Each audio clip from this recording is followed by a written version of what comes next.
Disclaimer. This episode contains mature discussions on topics such as sexuality and erotology.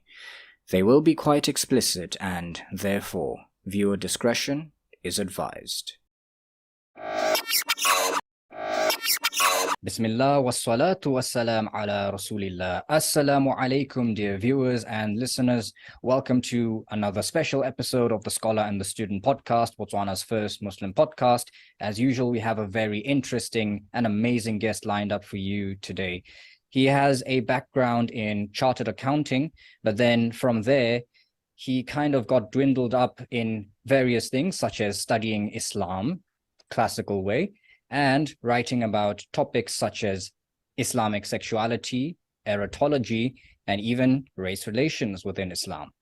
And what we want to know, first and foremost, as I welcome him to Botswana virtually for the first time, is Brother Habeeb Akande, assalamu alaikum. How do you go from studying chartered accounting to then deciding I want to study Islam in the traditional context in Al-Azhar, for example, and then going from that to writing books about sexuality, a very taboo topic in Islam or Muslim culture, if you even want to use that word, which I don't really like, but so people get the picture of that. So tell us, Brother Habeeb, assalamu alaikum, welcome to Botswana. What is your life story and how did you get from point A to point B? Wa alaikum salam wa rahmatullahi wa barakatuh. Thank you very much for inviting me, brother Mostakim. Pleased to be here.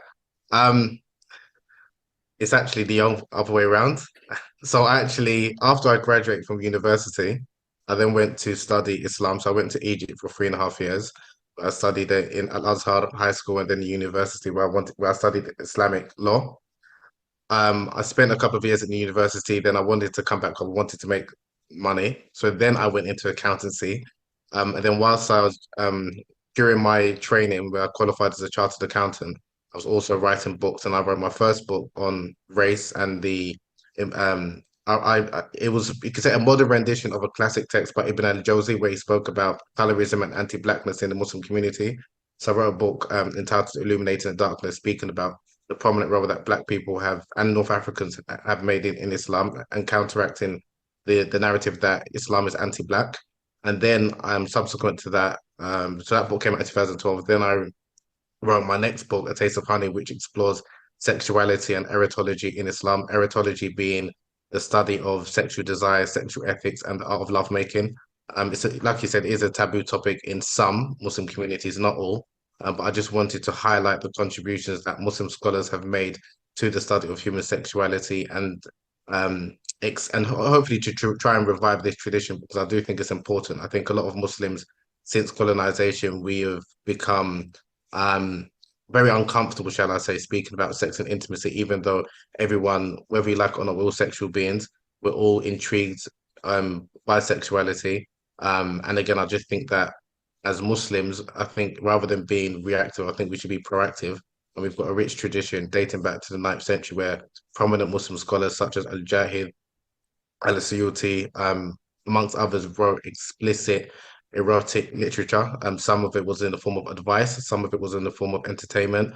And there was also a number of Muslim women scholars as well as female experts who spoke about this topic. So again, for me, it was quite fascinating to see how in pre-modern times, a lot of Muslim scholars were not uncomfortable to address this topic. Whereas nowadays, in the modern world, unfortunately, I think a lot of Muslims, even many of our scholars, were well aware of this rich erotological tradition, have reservations kind of speaking about it. So I wanted to revive, shall we say, the erotology tradition, and that's why I published A Taste of Honey. Since then, I've written a couple of other books around African Arab erotology, and then I also wrote another book about Kunyaza, which is an ancient African technique, which has a reputation for helping women expel fluid, shall we say, and climax during heterosexual encounters.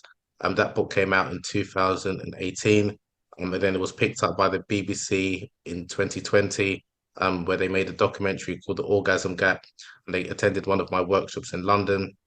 And since then, the documentary's done really well, over 16 million viewers and counting worldwide. And yeah, it was a documentary that it was exploring the differences, the way female sexual pleasure is taught in the UK and Rwanda. And like I said, the way I present or I teach is to adults, obviously coming from a heterosexual perspective, but trying to debunk a number of myths that is associated with homosexuality, both within the Muslim world and non-Muslim world, and then also trying to help couples, women in particular, experience climax with their male partner. So that's in a nutshell, kind of like the different kind of hats that I wear. Being an author, sex educator, historian, chartered accountant, by profession, working in the financial industry. Yeah, that's a little bit about me. MashaAllah, very beautiful and much more in depth than what I was trying to do. I did put a disclaimer in the description, dear viewers, listeners, audience, that this episode will probably be age restricted. So for whatever reason, if you're still here and you're under the age of 18, this is your reminder to please click off and come back after a couple of years when you're old enough to listen to this sort of thing. So, mashallah, Brother Habib, you spoke very eloquently in regards to your background. And as an A-side, because everyone is looking, whoever's watching this on YouTube, they're looking at my name and your name, Mostakim Habib, Habeeb Akande. Yes, we are related. All human beings are related geniuses. And we're also we're both Africans. I'm from Botswana and he's British-Nigerian. So once again, another air of relation over there. And we're Muslims, so we are also brothers in Islam. So alhamdulillah, yes, we are related, in case that was the elephant in the room that needed to be addressed over there. But anyway, Brother Habib, so talking about erotology, you've touched a bit on like the importance of erotology and sexual literature, quote unquote. But I think you also like acknowledge the fact that we live in a very hypersexual age today. So how then do we best present erotic literature, whether it be for, okay, education is understandable, but you mentioned erotic literature in form of entertainment. How is this any different from going on those X-rated websites and, you know, watching those filthy videos? Because I'm sure that might be a common question that you get asked. How is your work any different from that when it comes to the entertainment side of things? And I'm sure there is a thin line between entertainment and education, because there might be someone here who is 18, but it's not that they like watching these things, but they might be listening into this conversation with this idea that because we're speaking about these spicy topics, they're kind of getting a kick out of it. So how do you deal with these sorts of issues in your line of work? Excellent question. I think when we speak about entertainment, obviously, as we know, as Muslims, our religion, as taught by the Prophet ﷺ, is a religion which haya, or translated as modesty, shame, is an essential component of our religion. Now, when speaking about, because that's an accusation, a question or criticism that sometimes I do receive, that, you know, religion, I mean, Islam is a religion of haya. You should have haya in teaching this. Well, especially when it comes to women speaking about this issue. Now, what I would say is, first and foremost, when we speak about haya, it's interpreted differently across different cultures. So what might be considered to be modest or immodest in one culture is different to another. And for me, if you look at, and I know for a number of Muslims, and we can delve into the reasons why this topic is extremely taboo, if the early Muslims, so from the time of the Prophet ﷺ to the time of the companions, and like I said, in medieval Islam, or the so-called golden era, which we like to celebrate when we speak about, you know, the advancements that Muslim scholars had made in philosophy, in psychology, in mathematics, in geography. Also, erotology was one of these traditional Islamic sciences that was respected, that Muslim scholars spoke about, because when you're speaking about erotology, it's about ethical instruction, right? So, and when you're teaching ethical instructions, like Al-Jahid, who was a famous scholar from the 9th century, he said that when you're speaking about ethics or like erotology or intimacy, it's okay to have a bit of levity, like in terms of a bit of like entertainment, because that brings tranquility to the heart and is sometimes easy to digest. If you are speaking about such topics in a very like rigid way, or just talking about halal haram, which we all know, like in terms of most of us, I'm assuming, know what's halal and what's haram in terms of what's permissible and impermissible. But then there are A, grey areas, and then there'll be, how do you navigate those situations that you have, again, whether it's with yourself or a male-female interactions with your spouse, X, Y, and Z. And these are stories, these are human stories. So the same way, if you read, and this is what I'm quite surprised by, because if you read a lot of the stories from the time of the Prophet ﷺ, where he was narrating stories about people of the past, there was, again, it wasn't vulgar, it wasn't crude, but these were stories of people maybe who had committed sexual sins, but then they made repentance. Whereas amongst a lot of Muslims nowadays, it's this idea, if you are like religious or practicing or like a good Muslim, you're somewhat of like an angel that you cannot commit any sin. And then there's no repentance. And then also on the other side, it's like you're like just a harami, that you just commit sin and you've got no love of God and no God consciousness. And there are many people that are struggling, right? And the same way, and we like to, and then for me, the when people always talk about, modern day society is hypersexualized, people forget that when Islam was revealed, the Arab society was hypersexualized as well. People was walking, doing the tawaf around the Kaaba naked. There's a famous hadith of Aisha radiallahu anha, may Allah be pleased with her, when she said that if the first, I'm paraphrasing, this hadith is in Bukhari. She was saying that if the first verses that was revealed was saying like, do not drink alcohol, do not commit zina. Arabs at that time would have said, La wallahi, we'll never do that. We'll never stop drinking alcohol. We'll never stop committing fornication. We'll never stop committing zina, because it was prevalent. They were extremely promiscuous. But she said, but Allah knew the hearts and the minds of the people, of the Arabs. And the first verses that were revealed about Allah, about Jannah, about paradise, and about Nar, about hellfire, in order to encourage people to obviously do good deeds and to abstain from bad deeds, to avoid hellfire, and obviously, inshallah, seek the favor of Allah and enter paradise. And she said that when people's hearts became, you could say, entrenched with the love of Allah, then it was easy then to give up these sins, because Allah knows the psychology of the Arabs. Now, I'm not to say for Muslims nowadays we should spend 13 years of reading about Allah subhanahu wa ta'ala and Jannah and hellfire, and then we stop our sins. But the reality is that even for those people, it was a hypersexualized society, it took a while. Now, if you're just coming to people and just saying, don't do this, don't do that, when people know already what's halal, that's not going to work. That's the reality. It's about tarbiyah and understanding human psychology. So the fact that, yes, in many Muslim societies around the world is hypersexualized, sex is everywhere, to avoid it, I think we're doing a disservice and we're infantilizing people. Now, how you approach it, I think, again, it depends on the style. Now, some people and some cultures are more reserved than others. So it's not like people don't know about sex, whether they are sexually active or not, whether they're married or not married, people are aware of sexuality, whether we like it or not. So again, with the work that I do, I look at it from a place of, okay, I'm speaking about erotology from a God-conscious ethical framework. So there'll be moralistic undertones. It's not just going to be, don't do this, don't do that, like the halal and haram. And generally, the way a number of Muslims learn about sex or about intimacy is from, you could say, a fiqh, meaning Islamic jurisprudence approach, which is basically quite kind of dry, which is just saying this is halal, this is haram. And everyone knows that. But in terms of like the human stories, in terms of people that are struggling and have overcome, and these are stories that are inspirational and aspirational. And we've got even scholars like Malik ibn Dinar was an 8th century scholar from Iraq, and I think he was known to have he visited India, and I think the first masjid was purportedly named after him or founded by him. But he was a scholar that is respected, well known in Muslim history. But he spoke about his evolution, his story that he was, used to drink alcohol, and this is in a Muslim community, Muslim society, the golden era of Islam. He used to drink alcohol, he used to engage in a lot of sin, and then he saw a dream, and then obviously with one of his daughters that basically you can say was Ishar or Ibra, kind of made him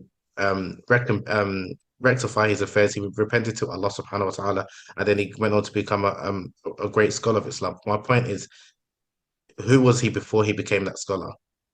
Before Malcolm X was Malcolm X, he was Malcolm Little, and people forget that. So we've all got our stories, we've all got our journeys, and I think as Muslims, we also need to allow people to evolve and to grow, not to be self-righteous as well. And Allah warns us about that. And that's something that even myself, okay, I'm a Muslim. Some people might consider not to be a good enough Muslim. But again, that's between me and Allah. I'm not really concerned about pleasing others. But then also, I was not nowhere near as God conscious as I am now. But I was still a Muslim. I still had the love of Allah in my heart and the love of the Prophet sallallahu alaihi wasallam. But I wasn't where I wanted to be. And if Allah spares my life in another 10 years, I'll probably look back where I am now and still not be happy where I am. But that's part of, that's part of the journey. So the way I look at it is that my work is not for everyone. It's speaking about a topic that I think is important. Those who want to benefit from it, inshallah, will benefit from it. Those who are offended or uncomfortable with it, then labats, don't watch it, don't read it. Again, I'm not pushing it down people's throat. But what I'm trying to do is, especially for English speaking audiences, I'm trying to present a number of things that's hidden in a lot of these Arabic books that even a lot of scholars know of. So there's a number of religious scholars, Islamic teachers, speakers who reach out to me, who acknowledge my book or appreciate it, but they're uncomfortable or too shy to kind of speak about it publicly.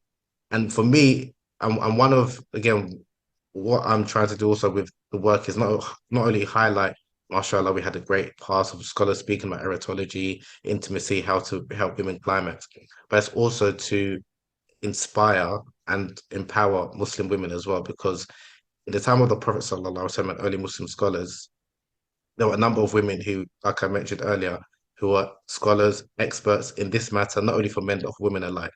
Whereas in many Muslim communities now, it's like we want to silence women. We're uncomfortable because of the fear of fitna and this idea of preserving modesty and this the same way that we talk about hypersexuality, there's also hypermodesty, which is not Islamic, which is a form of prudery which comes from the Victorian time. So that's also what we don't want to talk about. And then because of this excessive prudery or excessive or hypermodesty, then there are some sexual acts that manifest themselves in a way that's very un-Islamic, but again, we don't want to talk about. But then when it comes to male issues, whether it's because men are struggling because maybe they can't get married or they have issues with their spouse, what do many people say? Go and get another wife. Women are there to be used and abused, whereas when women have any intimacy issues, that's not befitting for a Muslim woman. You should be, as if we discount female desire. And again, that's not an Islamic approach, and that's not the approach of the Prophet sallallahu alaihi wasallam when he addressed, or when women will complain to him numerous times, different hadiths about their issues in terms of with their husband, or women complaining about they're unmarried and they're struggling to find someone for companionship for their sexual needs.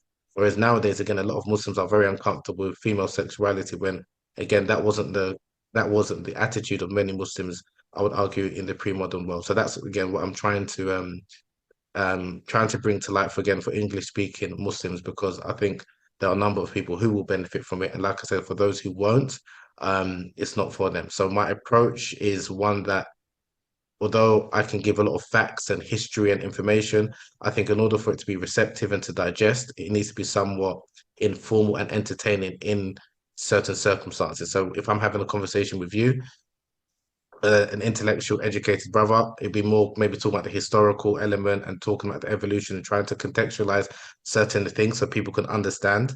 Whereas if I'm maybe on social media, it might be a bit more informal because, again, people's attention span is quite limited. They want to be entertained as well. So again, if I'm giving information, it might not just be dry. It might be some quizzes. It might be giving some statistics, but also might be showing some memes that are quite, you could say, humorous. But again, when we speak about humor and entertainment, that varies from people to people, from culture to culture. So I'm originally from Nigeria. We're more relaxed in this issue. I know some cultures is a bit more conservative. So that's why, like I said, for me, it's about, I'm trying to help people, whether they're aspiring sex educators, religious teachers, medical health professionals or sexual health professionals, give also them the tools to be able to then speak to their own different communities in their own way. Because like I said, my approach is not for everyone.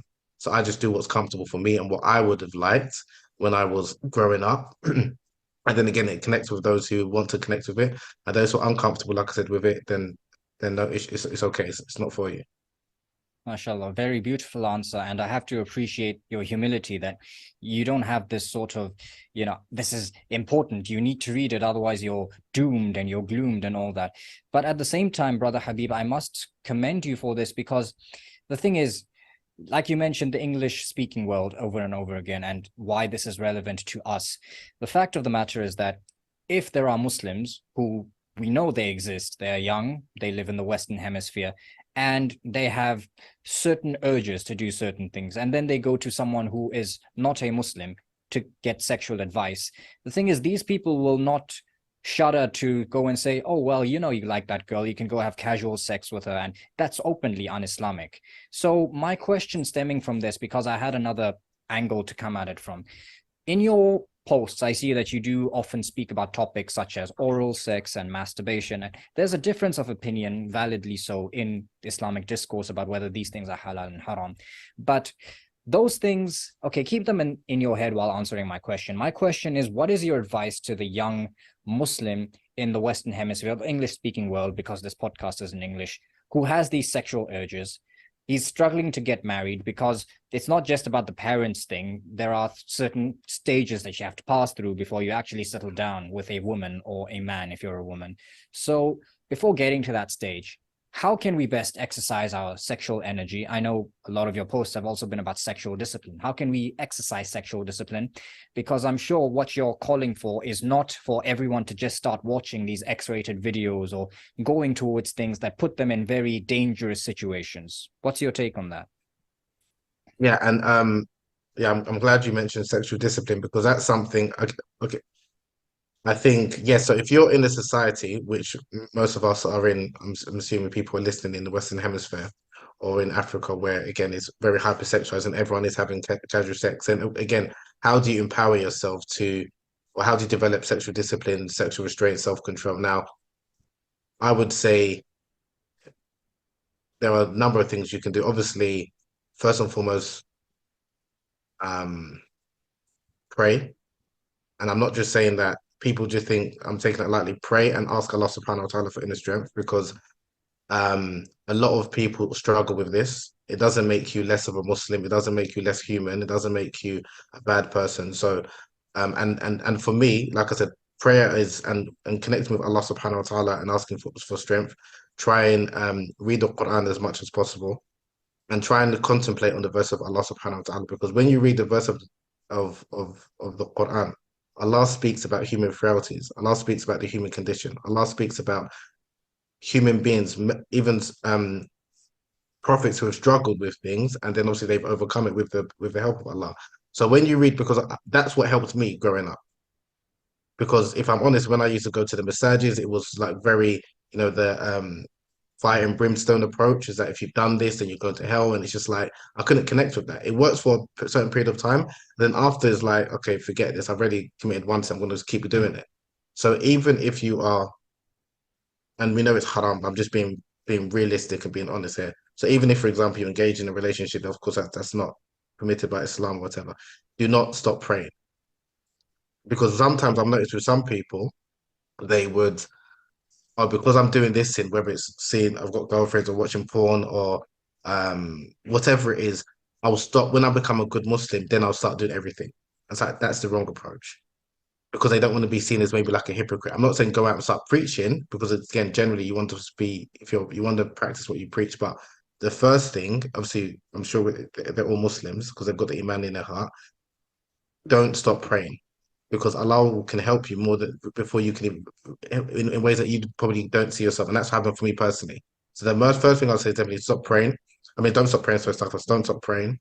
Try and read the Quran. And again, if you don't understand Arabic in the language that you understand, and again, and then another thing I would say is obviously try and avoid places of temptation. So whatever your trigger points are. So if you're someone, if you know that being everyone's got so and I won't say just avoid women because again that's unrealistic especially in certain societies where you're going to interact with the opposite sex but if you know that there are certain women who are your weak spot who your weaknesses again without being too graphic then avoid even them obviously doing it in a respectful way because some people go to one extreme where it's like, I'm going to avoid women altogether and it's just like it's not sustainable and you need to be able to have a healthy relationship like with women in terms of like whether they're colleagues workmates what have you even with friends again I know it's a controversial take but where you don't sexualize them because I've seen with some men who go to one extreme where it's just like I'm going to completely isolate myself from everyone and any woman they see becomes a source of fitna and they're aroused by anything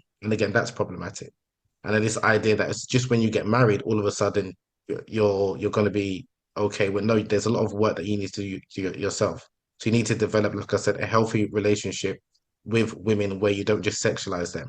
But again, there are certain maybe women, like I said, if they're your weaknesses, maybe avoid them. Obviously, if there's certain programs, movies, songs that um, is gonna entice you where you don't think you're able to control yourself, then again, avoid that. I'm not again, I'm being realistic. You have to be practical. I'm not going to say don't watch TV, don't watch movies, don't watch anything because realistically speaking, you're going to have some of those scenes. So if you're going to be watching some of these programs or these films, or you might be listening to music, but then again, it's taking it step by step as well, and looking at where you've come from. Because if you take a very, like I said, an approach of I'm going to completely cut myself off from the world, you're not being realistic with yourself. And a lot of people, they burn out from that. Or this idea of just going to go to Hijrah or go to Muslim country, and then all of a sudden my problems are good. So again, I'll just say the first thing and most important thing is prayer. And the reason why I said that people underestimate that, even if you look at the Alcoholics Anonymous, right? They've got this 12-step program, and there's also a similar program for sex addicts and porn addicts, right? The SLAA Anonymous, right? Sex, love, and alcohol, sex, love, addiction Anonymous, right? They have this 12-step program that was developed by the people that accept Alcoholics Anonymous, for people who are obviously addicted to alcohol. They have this 12-step program, and a lot of the principles is Islamic. Although it was set up by Christians in America, because they speak about having trust in God, but now when they talk about it, they say trust in like the higher power, trust in energy. But a lot of it is acknowledging the human condition, acknowledging your weaknesses, and then going to a higher power, meaning Allah, meaning God, for assistance and for help. And I just think that is, I think people underestimate that, like the spiritual component, and know that everyone's journey is different. And then also maybe you want to speak with people, maybe you want to speak with people who understand and who can empathize with you. So again, I wouldn't say you necessarily need to speak to everyone, because some people will judge you, and that's probably not what you need. But people who can empathize and relate to what you're going through, and obviously will not just give you the fire and brimstone approach. And but that being said, for some people it does work. So again, that's why it depends. So like there was a period in time where I needed that. So when I was having relations with different girls, I was still a Muslim, but I know that it's wrong. Sometimes I needed to go to a khutbah or hera talk where it's speaking about hellfire, speaking about reading hadiths that is threatening, people who engage in these things, to stop me from doing that. But then after a while, that doesn't work.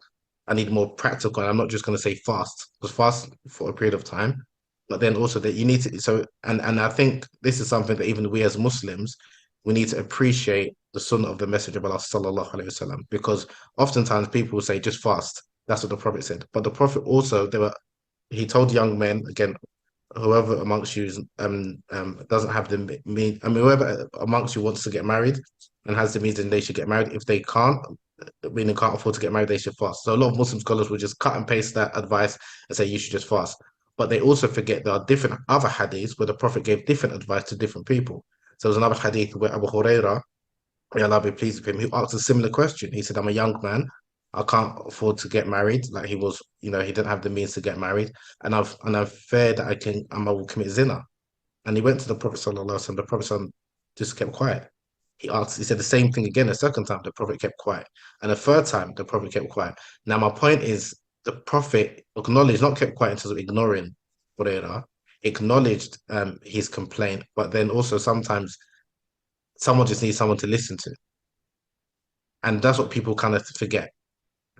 People forget that it's not always just a case of acknowledge that we know. And then the Prophet mentioned, I should have completed the hadith, that know that the pen has dry, meaning the qadar is dry. What someone's going to do, they're going to do, even if the person is castrated. Now, that's not to say that Allah knows what sin you're going to do. Therefore, it's no point, worrying about it. But what my point in speaking about that particular hadith is, the Prophet didn't tell Abu Hurairah go and fast. And now there's another hadith where a young man went to the Prophet, peace be upon him, and said, "Give me can I have permission to commit zina?" And what did the Prophet ﷺ say? Everyone was angry. The people was, how can you go to ask the Messenger of Allah that? Again, he knew it was haram. He may have engaged in zina before, so he wanted to make it halal for himself.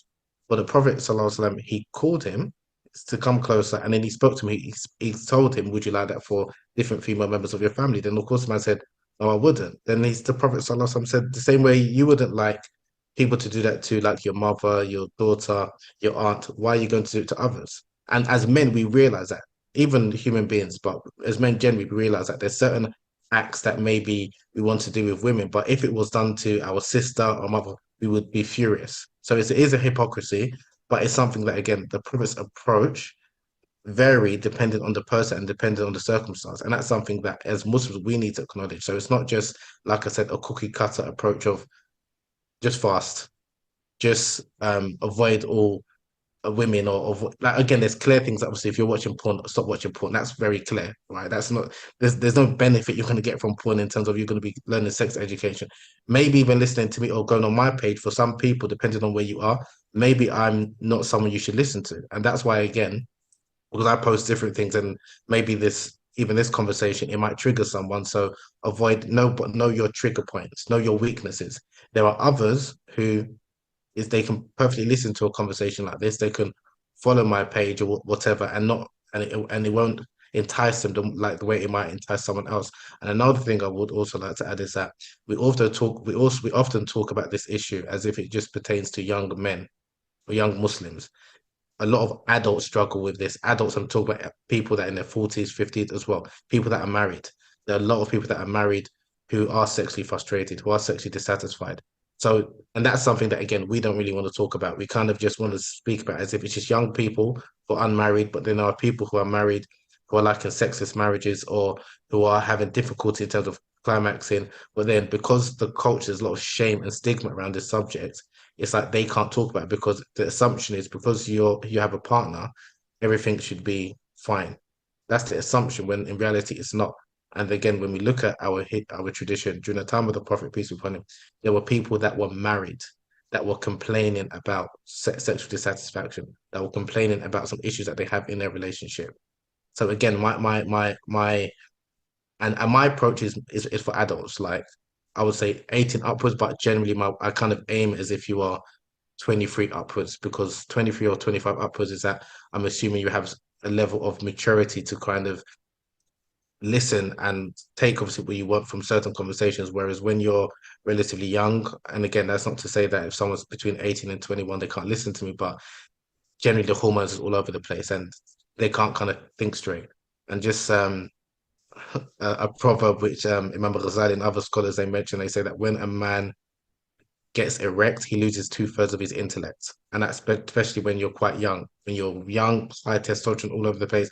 And I would also argue the importance of, even for those young men in particular and women, the importance of understanding appreciating sexual ethics. Because when you're young, yes, it's all well and good saying get married, but if you're, for example, you're not financially stable, you're not even mature enough to understand the responsibility in terms of what it means to be a husband or even to be a wife and to fulfill those duties and those responsibilities. You get married to, okay, now I've protected my private parts, alhamdulillah. But financially, emotionally, you're not in a position to be a husband or a wife. You now potentially could be doing dhulm, oppression to your partner. And I've seen that many times where people get married, obviously really young, they realize that actually I'm not even what I need to be in terms of to be able to fulfill this role as a husband, and they get divorced within a couple of months. And that's also another issue. But again, as men, we can kind of get away with it in inverted commas because we can kind of remarry, but then you've left the poor woman in a wretched condition. And especially in some communities where it's difficult for her to remarry. And then I'm seeing another problem where women are just kind of being, excuse the language, being passed around from man to man. So they get married to one man for a couple of months and another man. So this is where, again, even understanding that, and when Allah subhanahu wa ta'ala, for example, speaks about polygyny, and everyone likes to, especially some men, like to use the verse that, we can marry up to four wives.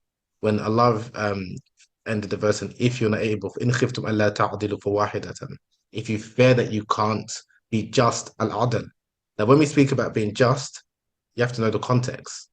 So what it means to be just is not that, oh, I'm being just in the sense of I can provide financially, but also emotionally as well. And knowing that this woman that you're marrying or potential woman that you're going to marry is a believer, hopefully, I'm talking about Muslims. I know we can marry Jews and Christians, but is a believer in Allah and His Messenger. So if you know, for example, you're even struggling with one wife to maintain one wife, but just because you don't feel you're getting enough intimacy, you want to take on another wife, and you can't even not only afford that, but also emotionally be available for her and give her what she expects and needs as a husband. It's haram for you to marry that woman. But in terms of, but again, you would know that yourself. So even when Allah said, in khiftum, speaking to the men, if you know if you fear, not if you like, if you're 100%, if you fear you can't be just, then just stay with one woman. A lot of men, we kind of ignore that part. But that's Allah speaking to our hearts. And that's something that when you look at the legal tradition, like the fiqh books, it's very difficult. They do talk about it that again, if it's a man that can't afford, like there's different categories. If a man cannot afford, like, and they will talk about the financial aspect, cannot financially afford to provide for a second wife, it's haram for him to take on another wife. But there's also the component I would argue in terms of the like emotional intimacy and to be able to be just, and especially if you're come from a society or a world where polygamy is not the norm.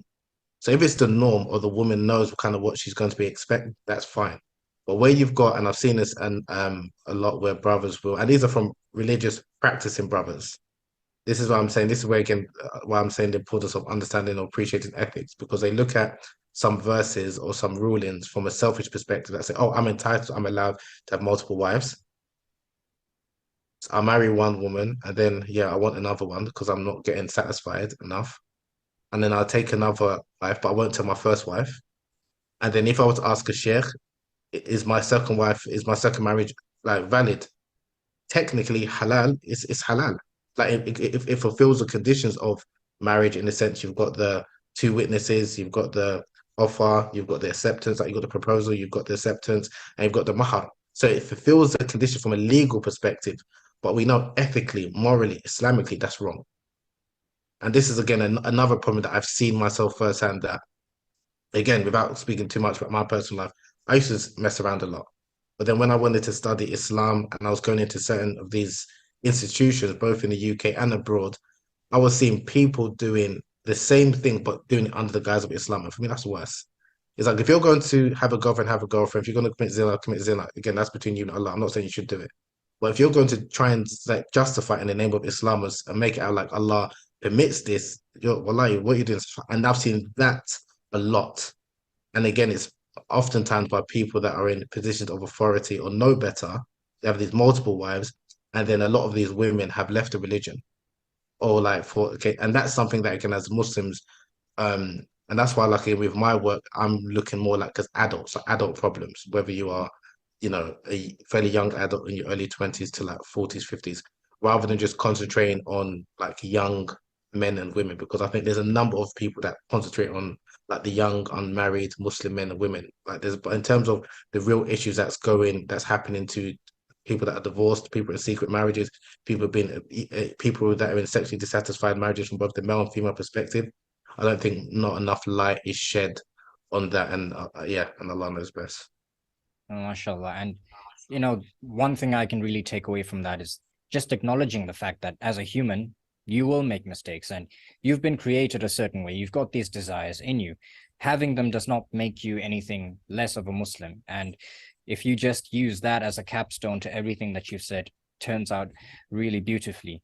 So also on that point about sexualizing women in terms of the conservative angle, you know, there is there's the hadith about lowering the gaze, for example, but that doesn't mean that you refuse to make eye contact with every single woman that comes your way, because in certain cultures, and I'm sure in the UK this probably is the case, that comes out as very disrespectful.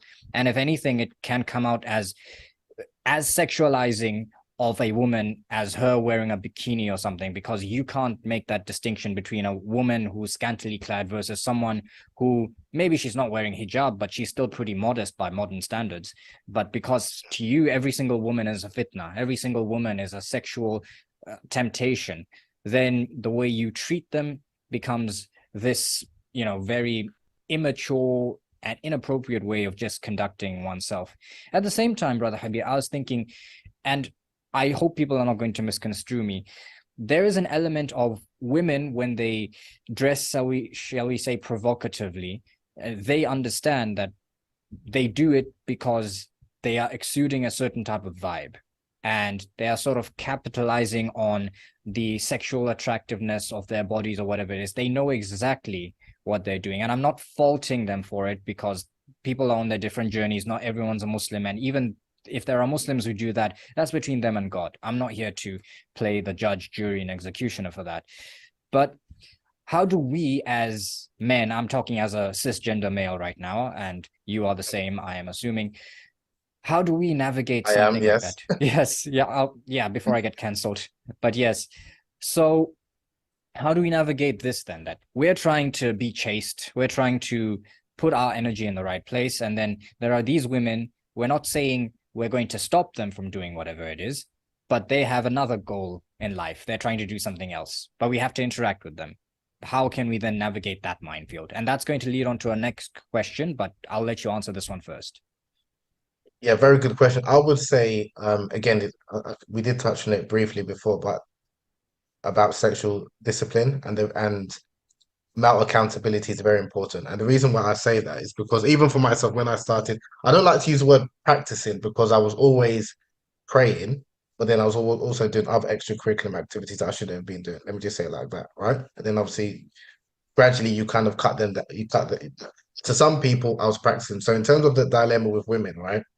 I kind of took the very strict approach, and maybe because of certain massages and scholars that I was listening to, that was complete like avoid women, all women are sort of fitting at X, Y, and Z. Even some like female relatives, like cousins and stuff, because technically I can marry them, even though culturally in Nigerian culture we don't marry our cousins, and I never saw my cousins like that.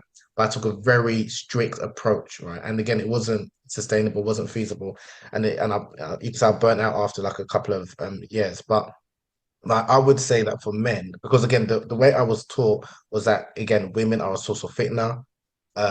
Because anywhere where there's a potential, anywhere where you see women, they're a fitna, they're a threat. But then as I studied more and listened to other scholars and they were speaking about even like obviously we understand khalwa being seclusion with along with a woman is haram, you should avoid it. Now, even the way some scholars interpreted that is that it's haram when there's when there's an actual threat as opposed to a potential threat. And there's a really fascinating story about Ibn Battuta, who's a 14th century explorer from North Africa, and he traveled to different parts of the Muslim world. When he went to West Africa and he came across some of the scholars, I'm not talking about the layman, he came across some of the West African scholars, and he went to one West African scholar, went to visit him, and then he saw that he was talking to an attractive woman. This is what Ibn Battuta says. And then he asked him, he said, "Who's this woman?" And then he said, "Oh, this is my friend." And he said, "Your friend?" He said, "You've studied in our land. You've studied with that, you've studied Islam. What are you talking about? You've got a female friend." And the African scholar, the West African scholar said that our women are not like the women um in your lands, and also it doesn't arouse suspicion. Like male female friendships is not seen as companionship, is not seen as like aib, or people will suspect that they're going to be doing anything inappropriate kind of thing. And then Ibn Battuta was shocked by that and he just left. He said, "This man is ignorant." Then he saw another scholar similar. And for me, the culture shock was it was quite fascinating for me because again, like I mentioned before, originally from Nigeria. You see male female interactions. Not everyone is sleeping with each other. You have healthy platonic friendships between the genders. In other communities that I've visited, you don't have that. No, but then I've seen the extreme where you don't have no interaction with women at all. Then people just over sexualize women, and I think that can happen. And when I was going through that period where I just completely like I said, avoided women, very limited contact with women, even if I'm going to a shop to buy something, then even if I saw a woman that was wearing niqab, I remember when I was in Egypt, that I found that arousing. If I saw like part of her eye, and I was like, what the heck is wrong with me? But when I was not like, when I had healthy relationships with women, that didn't entice me. So this is something that even as a man, you need to recognize that women are always going to be alluring, whether they're scantily, and you also could become desensitized. I mean, many of us, because of what we've seen and stuff, we're not going to be so aroused by or enticed by a woman showing her hair. But in other environments, if you're not used to that, that might entice you. So again, it's understanding your context, understanding that I think it's work that you need to do yourself rather than putting the blame on the woman. I think as a lot of men, especially religious communities, there's this like obsession with women and policing women's bodies and making sure that they're not seen, not heard because they can, entice us. But then again, when I look at the stories of during the time of the Prophet sallallahu alaihi wasallam and the famous story of Fadl ibn Abbas, this was on the farewell Hajj, where there was, and again, the hadith mentions, because some people might be thinking, why is I'm always speaking about beautiful women or attractive women? This is what is mentioned in the hadith. This woman was described as being a beautiful woman. She asked the Prophet sallallahu alaihi wasallam a question, and Fadl ibn Abbas was looking at her, staring at her, because he was attracted to her. What did the Prophet, peace be upon him, do? He just took the young man's face and he turned it to the side. He averted his glances.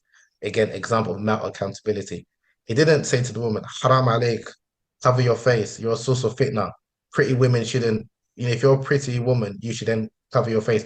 And funny enough, a number of scholars later on in subsequent generations, these are the type of fatwas that they were issuing. That if a woman is beautiful, she shouldn't go to the mosque. Or if a woman's beautiful, she should she should wear niqab, because the concept of, sadd the like if something can lead to haram, then that becomes haram, or because you're a source of fitness. So this approach that even I noticed that a number of scholars took after, like years after the period of the Prophet, peace upon him, was more a case of restricting female sexuality, hiding women, as opposed to men have been accountable for the action and encouraging men to develop sexual discipline. When we look at even traditional Muslim communities from Medina of the time of the Prophet, peace upon him, and the early companions, up until like again the pre-modern times, people have this, I think a number of Muslims have this image that in Islamic societies, or all the women were fully covered when in niqab, like in maybe Saudi Arabia. That's not the case. That is not the case. If you read history, like even so, when people think, okay, a Muslim society, let's look at Medina in the 9th century, or during the time of Umar bin Khattab, Muslim caliph. You had women who were bare chested with their hair exposed. People are shocked when because people don't realize even the hijab. And again, this is not to say that a woman can walk around with the hijab exposed, but my point is that the hijab, and this is historical facts, so anyone can check this. It's not like me just making this up. The hijab was revealed to free women, right? Whereas women that were enslaved, concubines, were not required to wear the hijab, were not required to cover their hair and even cover their breasts. Some scholars did encourage them to cover their breasts. My point is, it was known that women in Medina, in an Islamic society, when Umar was the Amir al-Mu'mineen, there was not all covered and veiled. And there's some reports that some of the women who were in the concubines would even serve the men, and there were ankles were exposed, their hair was out, and some of their breasts was exposed.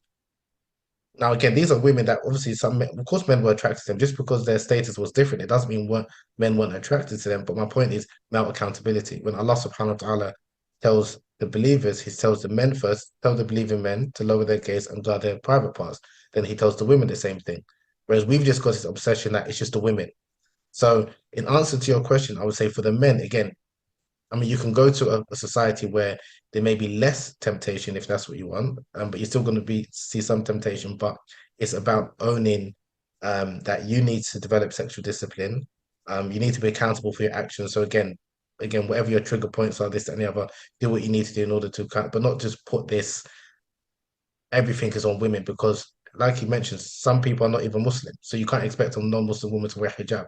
So how can you expect a non-Muslim woman to be wearing the hijab like a Muslim woman is? Now, if it's a Muslim woman, obviously you can advise her, especially if she's your, like your wife, your sister, your mother, a woman that's under your, that might be controversial to say, but a woman that's under your domain, shall we say, you're going to be asked about that. But in terms of a Muslim woman that you're not related to, you can advise her, but she's this idea that a lot of men, oh, I need to give her nasiha, I need to give her nasiha. You need to give her nasiha because you're triggered, because she is arousing you. So maybe you've got the problem. I think if you've got good conduct and you treat people with respect, you may disagree with, again, how they're dressed and this and the other.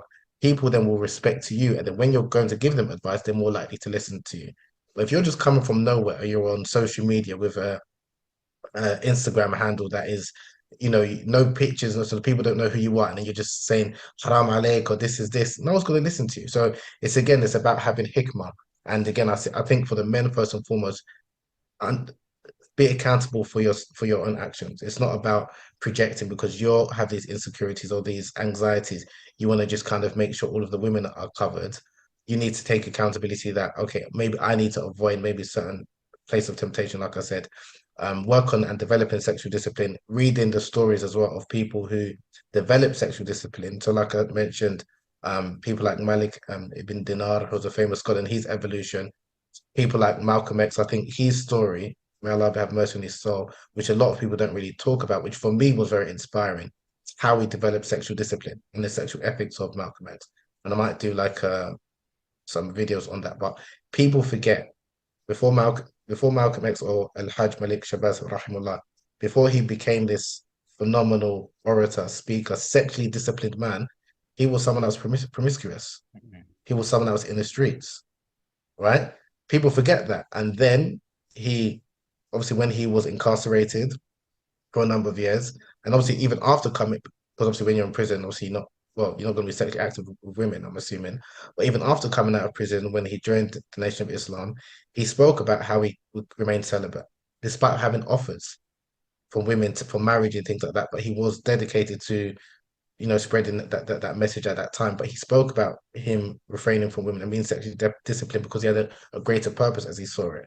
And then even after being married, he had issues as well. But my point is, this is someone, and why I respect him highly, may Allah have mercy on his soul, is then even when he found out about his leader at the time and of his sexual indiscretions and taking advantage of women, his sexual ethics spoke to him that this is not right, and he spoke out against that. But the story of the sexual ethics of Malcolm X and the man being sexually disciplined and his evolution, that's not really spoken about. It's not just this idea that he was one time criminal pimp, then he went to prison, then he found the Nation of Islam, then he just became a discipline. No, it's an evolution. And you read his, like I said, again, for him, maybe the period in being in prison, being incarcerated helped him and develop that self-restraint. But then also when you're coming out, it's a different test as well. And I think as men, we kind of forget that. We just think that, okay, once I get married, then it's clear it's going to be fine. No, once you get married, there may be another test that you didn't even, that you did, and it might be just as hard or even harder. And because you're married and because you have a wife, it might be even harder for you to talk about because when you're not married, it's easy to speak, Sheikh, I'm not married, or I need some counseling, I need some advice. Then when you're married, like I touched on earlier, it might be harder because people are less likely to empathize because they'll think you've got a wife, but then you might have some issues in the bedroom. That's why you're not being satisfied. So where do you go to there? And then obviously the sin of adultery is much more severe than the sin of fornication.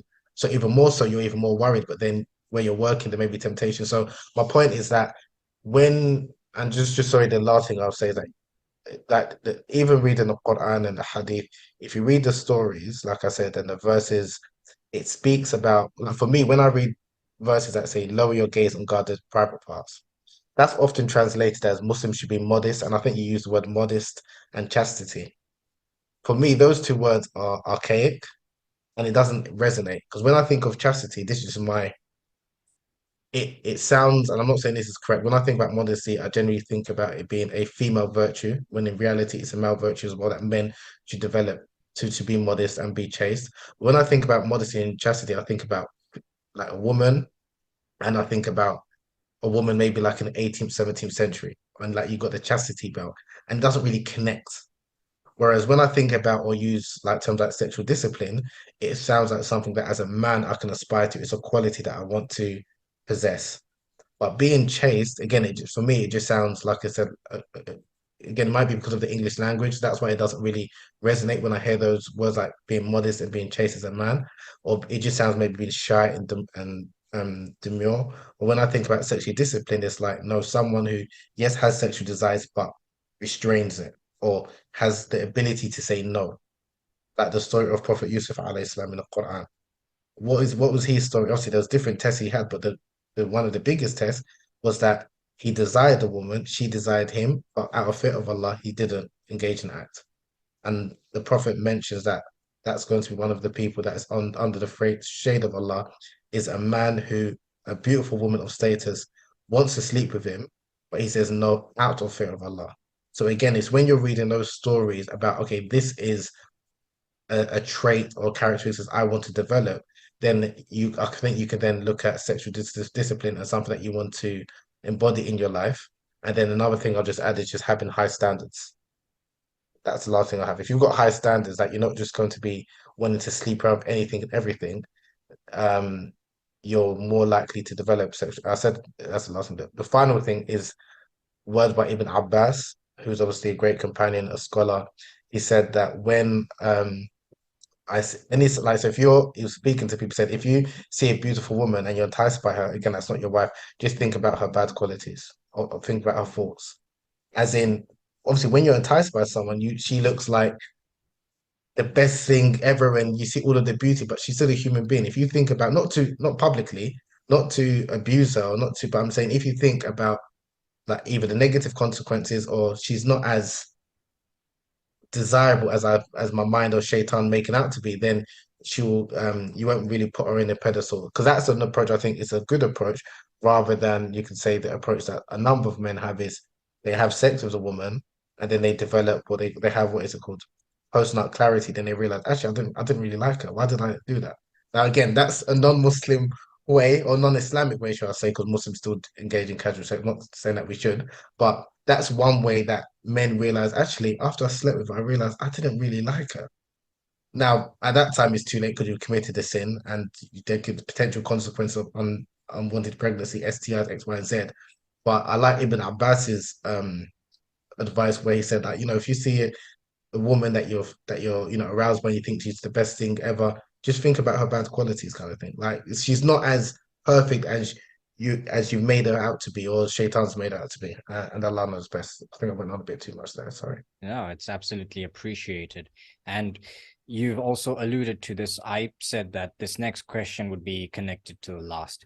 You've been talking around this, this concept of, if we can even use these words, masculinity and femininity. These are hot topics nowadays because of certain influencers. I don't even know if I should say their names. Maybe I will if I just feel like making the algorithm go up, because then they'll pick up my video, I'm sure. But there's this concept of masculinity. How should men be? How should females be? And this ties into your work as well, particularly when it comes to female orgasms, because there's this belief that the females are just there for our service, that we should be. And also, you see, men orgasm in a different way, shall I say, compared to females, and they get aroused in a different way because our physiology is different. And how you pleasure a woman is not the same as how a man would get aroused. So it factors into your work, I was saying, because a lot of people, a lot of men, they just care about their own selves when it comes to climaxing, and they really don't care about what she has to say or what she's experiencing. So what are your concepts, or where would you direct us as Muslims if we want to look at good role models of masculinity, not only in relation to orgasms and sexual ethics, but in general? Because I think you can draw the line here if you want to, because I'm sure we're going overboard if we just talk about masculinity in general. But where do we look for examples of good masculinity in today's day and age? Because I was having a conversation with the Imam on Friday, and he was like, look, we can talk about, not to undermine them, but people like the Sahaba radiallahu anhum, how they used to ride horses, they used to engage in archery and sword fighting. When was the last time you actually picked up a sword in the year 2023, or any time in the last 5 years? So there has to be a different way for us to exercise our masculinity in today's time. Not to undermine the Sahaba, they are the shining stars for us. They are the best examples after the Prophet sallallahu alaihi wasallam. But surely there should be a more, what's the word I'm looking for, tangible direction that we can look at if we want to understand what is masculinity and femininity. MashaAllah, beautiful question. So I would say that when we speak about masculinity, or from an Islamic perspective, I would say that there are masculinities. There's not just one form of masculinities that is valid, noble, and acceptable. And what I mean by that is that when we look at what it means to be a man, obviously the Prophet ﷺ is the ideal man. There's no doubt about that. Okay. And he should be our example, but we also have other examples, like from even the companions and scholars and what have you. And I think what the issue is with a lot of men, it's interesting you mentioned that about like what this Sheikh said, is I think with a number of men, I think unfortunately when we think about Muslim male role models and figures, it's in the realm of, like you said, warriors or people that are powerful, and that's good when you are in combat. But when we're speaking about male-female interactions, it's totally different. And even with the Sahaba, and I think people forget that. So when we're speaking about masculinity, the same way, for example, when you're on a battlefield, yes, you need to be fierce, you need to be brave, you need to be courageous. When you're with a woman, when with your wife, those traits is not, you don't treat like, even speaking with a man, the way you speak with a man is different how you're going to communicate with a woman. And I think unfortunately, because a lot of men, Muslim men, haven't developed healthy relationships with women, they're not able to communicate even with a woman. or they just see her as she's just there just to be his sexual plaything or there to satisfy his desires. And that's my point is that the same way, even as a man, you know that there are certain men you can communicate with a certain way because otherwise it can turn into a fight or you can get beaten up. So you develop the nuances to know how to communicate to different men according to different levels. Likewise, when you're dealing with women, whether it's a colleague, friend, an intimate partner like your wife, there's different ways you need to communicate. Now, the mark of masculinity, even though I said there's different types of argue of masculinity that's acceptable within Islam, um, the ideal when we look at the Prophet sallallahu alaihi wasallam in terms of like intimate relations, because a lot of men will say, "Oh yes, he's the best of men because he had 9 wives or 11 wives, like multiple wives." Yes, he that was correct, but why was that? Why was he praised for that? Because he was able to satisfy all of those wives, not only physically but emotionally. It was there for them in terms of their intimate needs, and I think people forget that, and being there for them for the intimate needs is not only in the sense of penetration, right? It's in the sense of checking up on them. There's hadiths that he would check up on, visit them, even if obviously he will stay with one wife each night. He will check up on them until seeing how they are, seeing how their welfare is. Which again, as a lot of men, we kind of neglect those hadiths, those stories. When he was asked, Sallallahu Alaihi Wasallam, why don't you marry a woman from Ansar? He said no because their jealousy is intense, meaning they couldn't cope with being like a co-wife, my arrangement. So this is understanding their needs as well, because as men, you need to being a man is being able to not only protect and provide financially, like materially, but also emotionally and sexually. And if you know, for example, you're going to bring her into an environment or world that is not conducive for her, then don't bring her into that world. And that's something that Umar bin Khattab, the famous story when he was the caliph of the Muslims and Amir al-Mu'mineen, and he overheard a woman. Again, this is in Medina. This is a Muslim woman. This is a taqiyya. This is a righteous woman who was complaining that he was reciting some verse of poetry that if it wasn't for the fear of Allah and she didn't want to disgrace her husband, she would have had a man come to her and have sexual relations with her. Now, when Umar heard this, what did he do? He didn't say, Haram, I can't believe this. What's going on? He went to his daughter, so he sought advice. He sought sex advice from his daughter Hafsa, and he asked her, how long could a woman go without, um, without her husband? And then one narration, she said like either 4 or 5 months or 5 to 6 months because her husband was away on a military expedition for jihad. So then Omar legislated that men should not spend more than 4 months away from their wives because women have needs as well. So again, understanding the context, because if you just read like some fiqh books that says a man should have intimacy with his wife every 4 months, you think, okay, why every 4 months?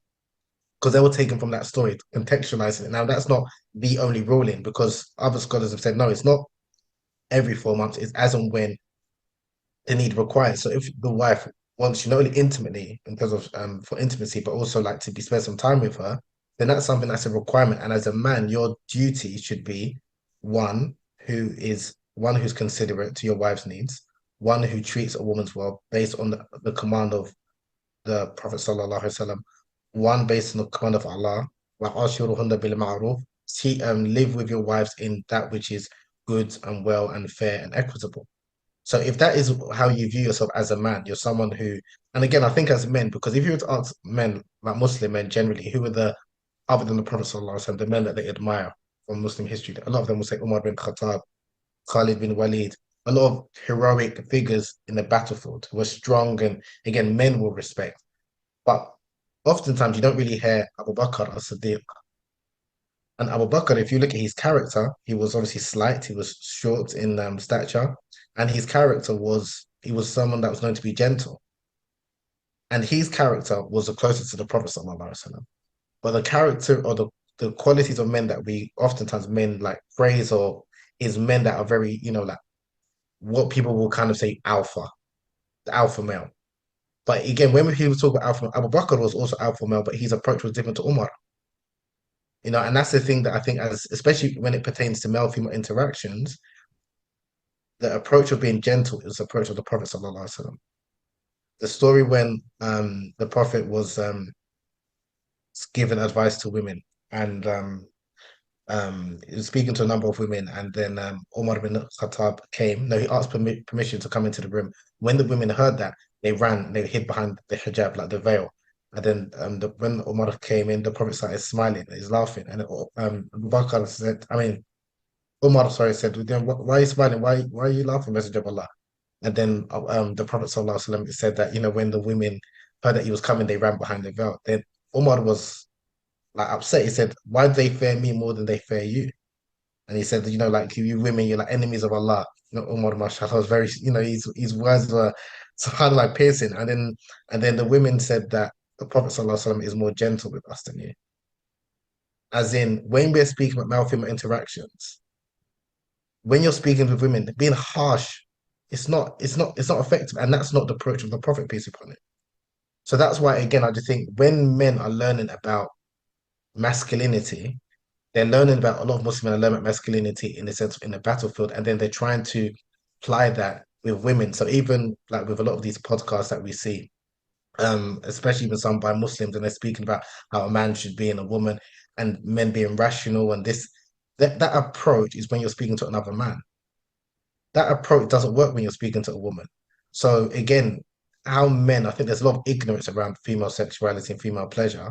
And I'll come back to, tie into like orgasm and things like that. Because a lot of men, the way we view sexuality or being good in bed is how many times you've had sex, how long you can last, maybe how many sexual partners. So this is how we quantify someone being a real man or good in bed.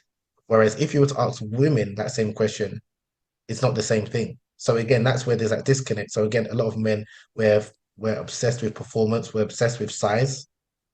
Whereas again, with women, that's not the case. Now, although yeah, I do talk about orgasm or female orgasms in particular, I try and explain that I want to kind of debunk the orgasm imperative. And basically what that means is that it's this idea for sex to be good, you need to have an orgasm. Like sex has to be the goal. Where I argue that sex should be about pleasure, obviously pleasure for the man and pleasure for the woman. So if the goal of sex, you look at sex, is that it should be a pleasurable experience for both man and woman alike, then as a man, again, it's very easy to get off. It's very easy for us to climax. It's very easy to ejaculate. So I don't spend too much time speaking about that. But in terms of helping a woman get to either experience pleasure or experience an orgasm or experience ejaculation or squirting, there's a lot of it's more complicated or more complex or more nuanced that a lot of men fail to realize. So it's about educating them because again, men view sex from a male perspective and they assume that a woman is going to view sex from their perspective as well when it works very differently.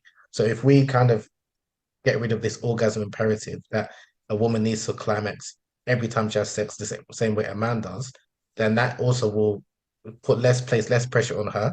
And then when you're focusing on pleasure, then it's about having effective communication, understanding what her needs are, what her love languages are, what her intimacy needs are as well, and what are the different routes. So, like for example, you mentioned oral sex, that's very taboo.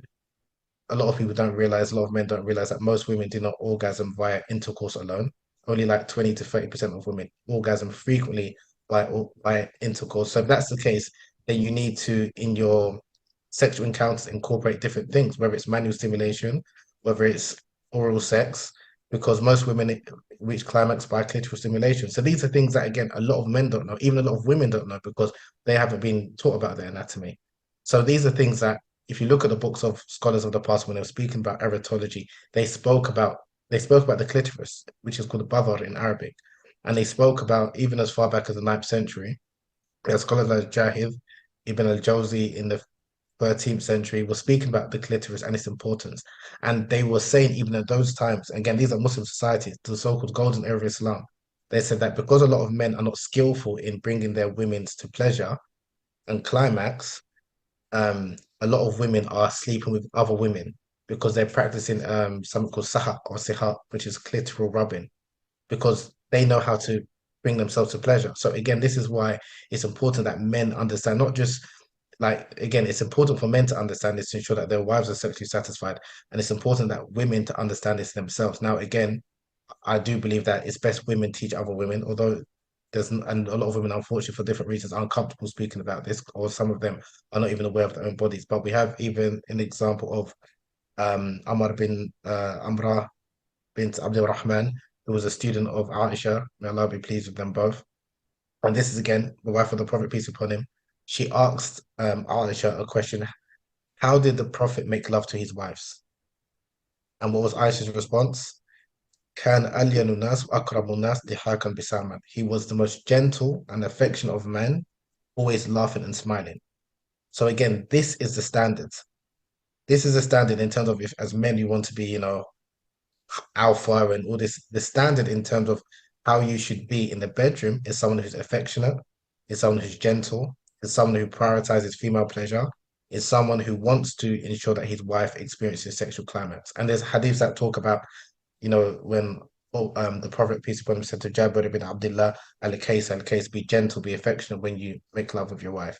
There's other hadiths that spoke about ensuring that you'll make sure that she experiences climax the way that you like to experience climax or desire, like the way you. So it's just this re-education because I think a lot of us have been miseducated about sex and what it means to be a man. And this again, I just think that we need to see more stories of of of of of our predecessors that we respect and their views towards women. Because, like I said, this approach is very harsh approach that I see. Like I was listening to one talk from a sheikh that I used to follow when I was younger. I'm not going to say his name, but very, and he was saying, you have to be harsh with women. I'm harsh with women. My religion teaches me that.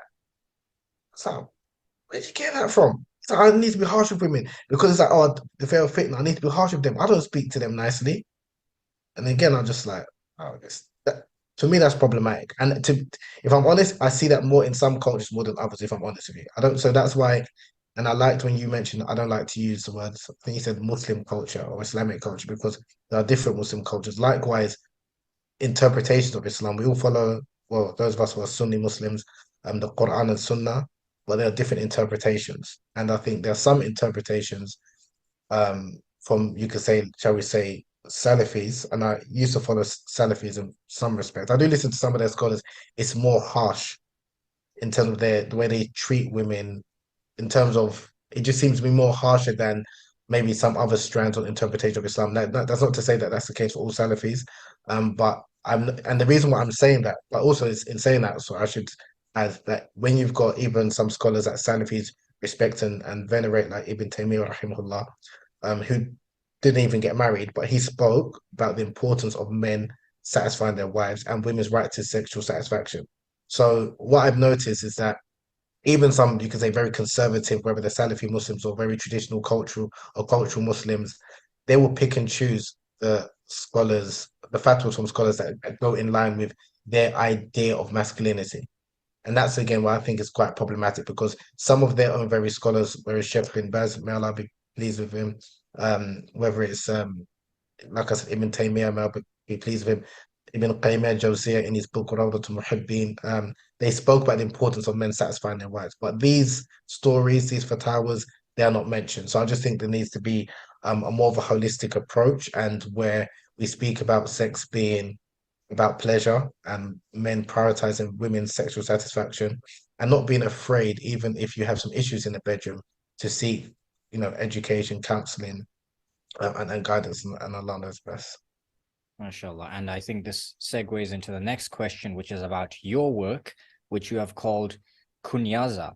And it's not a word that you invented. It is a name of an actual technique, which I believe it originates in Rwanda. So I'd like to ask you then, Brother Habib, why did you choose to focus so much on this particular technique from Rwanda? Is it because you wanted to, just like your previous book, Illuminating the Darkness, Blacks and North Africans in Islam, you wanted to show that, Islam is not just about Arabs or South Asians or something, that people who were African, people who were Black, who looked maybe like yourself, had a lot to do with the spread of Islam, the spread of Orthodox Islam, and Islam has been on the continent, the African continent, from as far back as the time of the Prophet ﷺ himself. And then obviously, you've got the Maliki school spreading in North and West Africa and so on and so forth. Is that what motivated you to write about Kunyaza? And could you tell us a bit more about, obviously, I don't want you to give a summary of the book. There's a reason why you wrote it. And the book also has illustrations. So what exactly was that book about? You could also tell us a bit more about your other book, about Illuminating the Darkness and all that. How does Kunyaza as a book also differentiate itself from A Taste of Honey? So basically, I'm asking you for sort of like a primer for all your works, but mostly on Kunyaza, since that's your latest one to date.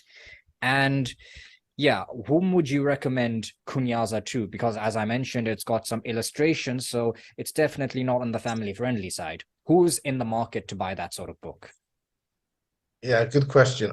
Okay, so I need to probably again kind of go walk you through a quick journey in terms of how and why I wrote Kunyaza. So first I'll quickly just summarize what Kunyaza is about. So Kunyaza, like you mentioned, it refers to an African technique that originated from Rwanda, in East Central Africa, and it's basically a clitoral stimulation technique where a man uses his member, shall we say, to tap, stroke, and stimulate the female genitalia to elicit female ejaculation, orgasm, and sexual pleasure. That's in a nutshell what the tradition is about. A very high level summary. It was, according to legend, an ancient queen from Rwanda. She was married. Her husband was away on a military expedition, and uh, she was seeking some intimacy, shall we say? And then, but she called one of her guards to make love to her. The guard was petrified, and then obviously refrained initially. Then the queen summoned, said, if you don't make love to me, you're going to be in trouble. And then what the story says is that the guard was holding his member, and he started to, again, because he was worried and scared, he was tapping his member against her genitalia, against her rugongo, against her clitoris. And from there, it was said that this large gush of fluid emanated from her loins. And from there, it was said that Lake Kivu was born. Now, again, and the tradition, I mean, the technique was known as kunyaza, and the ejaculation or the female fluid was known as pinata. So it's I mean, the legend is probably obviously not true, but it's just like a interesting story in terms of how that tradition is taught and how a number of women teach the importance of clitoral stimulation. Because, like I mentioned before, most women require clitoral stimulation in order to climax. So for me, how I came across this kunyaza tradition and why I wanted to write a book about it was that after I wrote A Taste of Honey, so A Taste of Honey came out in 2015. And like I mentioned, I wanted to kind of speak about the contributions that Muslim scholars have made towards sexuality and sexual studies, as well as highlight some of the contributions that Africans had made. Because oftentimes we hear about the contributions of Arabs, we hear about the contribution of the Persians, we hear about the contribution of the Indians with the Kama Sutra and Anaranga, but we don't hear about the contributions about Africa. So that's why I wanted to, that's what my intention was with A Taste of Honey in 2015. The book is quite dense, A Taste of Honey, that is, over like maybe 300 pages. And then I wanted to write another book, but maybe for general audiences, so speak about erotology and sexuality, but from an African Arab perspective, so not necessarily from a religious perspective. So A Taste of Honey is like speaking about the study of intimacy from a religious perspective. But I wanted to kind of speak also about the subject from a cultural perspective, like an Arab and African perspective. So like when you was asking about masculinity, I wanted to see like how did um, traditional Arabs and Africans view masculinity. So it wasn't just about how many sexual partners you have in this whole hookup culture. It was about how you can be a man that is a provider both emotionally and sexually to your wife. So, and then I think oftentimes even a number of Muslims, the way they take this idea of polygamy or polygyny, a man being polygynous is the same as him being promiscuous, and that's not the same thing. A man have multiple wives is not the same as a man having multiple casual sex partners, but people kind of conflate the two. So because there's principles behind their understanding of what it means to be a man, because you need to be a man that can provide for whether you've got one, two, three, or four partners, or wives, shall I say. So I wrote this book called Illuminating the Performance, which is about African and Arab erotology. Again, not from a religious perspective, more from a cultural perspective, because I've got a number of people that follow me who aren't Muslim. And I wanted to highlight again the contributions that African cultures have made towards human sexuality or the study of human sexuality and sexual pleasure. Then someone, a reader of that book, Illuminating the Performance, emailed me and basically asked me why didn't I mention Kunyaza? And at that time, I hadn't heard of Kunyaza, and I did what most people do when they hear something new or interesting. I Googled it, so then I came across, this wonderful technique and the culture behind it. And at the time, there was a documentary that was being crowdfunded by Olivier Jourdain, who's from Belgium, is a Belgian filmmaker, and he was making a documentary called Kunyaza, and called Sacred Water. And I reached out to him because I wanted to hear again more about this technique, because for me it was an African technique, an African culture. It was one that women were in the forefront teaching it. And it was one that, again, it was about men, in teaching men the importance of women's sexual satisfaction, about women's pleasure. Um, and like I said, I reached out to a number of people from Rwanda, Uganda, and Kenya, because also practiced there in neighboring countries where it's known as Kachabali. In Zimbabwe, it's known as Katera, I believe. So I saw that it was practiced in different parts of, Africa, especially in East and Central Africa and parts of Southern Africa. And I thought, okay, I saw a couple of articles written in English. I saw a book in French and German, but I didn't see anything in English. And I thought, okay, actually, this will be good to document, to speak about the cultural history, the sexual history about this tradition, to amplify the voices of African sex educators, especially Black women in particular. Because oftentimes, and this is one of my frustrations, is that the only time I hear or see about the positive contribution, shall we say, of Black people is um, when we're speaking about race or slavery. Other than that, we don't really hear much, or entertainment. And then when we speak about sexuality or African sexuality, I often hear about female genital cutting, female genital mutilation. And it's always this idea that, Africans or Black people haven't contributed anything positively towards human sexuality. And even there are some um, understandings of that even among some of the Arab Muslims from as far back as like the 14th and 15th century. And that's why I wrote A Taste of Honey, Illuminating the Darkness, to address some of the anti-Black racism that was prevalent in many pre-modern Muslim communities that scholars like Al-Jahid, Al-Suyuti, and Ibn al-Jawzi who all spoke about. So quite a long story short, I wanted to write Kunyaza. Not, it wasn't specifically for Muslims. It was mainly about bringing to light this African technique that was, for me, again, and also something also I noticed I've got to add is that I noticed a number of Europeans, white Europeans, were speaking about Kunyaza. All of a sudden, it was becoming whitewashed and colonized and had like a white face. And I even saw some articles where they were saying this Kunyaza, this practice for female masturbation, or another article that I'm not going to say the name, but even I did an interview with a well-renowned media publication, and then again, they don't have to put my name; it's fine. But then they had two white women, and they had this. They were arguing that kunyaza is a feminist practice about female masturbation. It's just like what? And this was a technique, a practice that was, and even how it's taught to help men understand women to obviously to feel empowered and feel and to own their pleasure, and for them to both experience sexual pleasure together. So I was, and there is some you could argue like there's kind of like a gender war, or like there's an attack on masculinity, or especially heterosexual masculinity. And I was like, okay, I think this is important to kind of not only talk about this book, because I think it's one that both men and women can buy into. I think men can buy into it because not only is teaching men about the female anatomy and how to bring their female partner to climax and experience pleasure, but it's also teaching him sexual discipline because it's a non-penetrative technique. Because men, the way we view sex, it's all about penetration. Whereas this is a technique which is teaching you delay your gratification, ensure that your partner is aroused and satisfied before you even think about penetration. So that's why, again, for me, it's something that both men and women can buy into. And then obviously there's this whole fascination and obsession with female ejaculation or squirting. And it was just quite interesting that in parts of East Africa where kunyaza is practiced, female ejaculation is normal. It's like normalized. Whereas in the West, it's stigmatized. So again, I also wanted to kind of illustrate the way even certain sexual experiences and acts are viewed.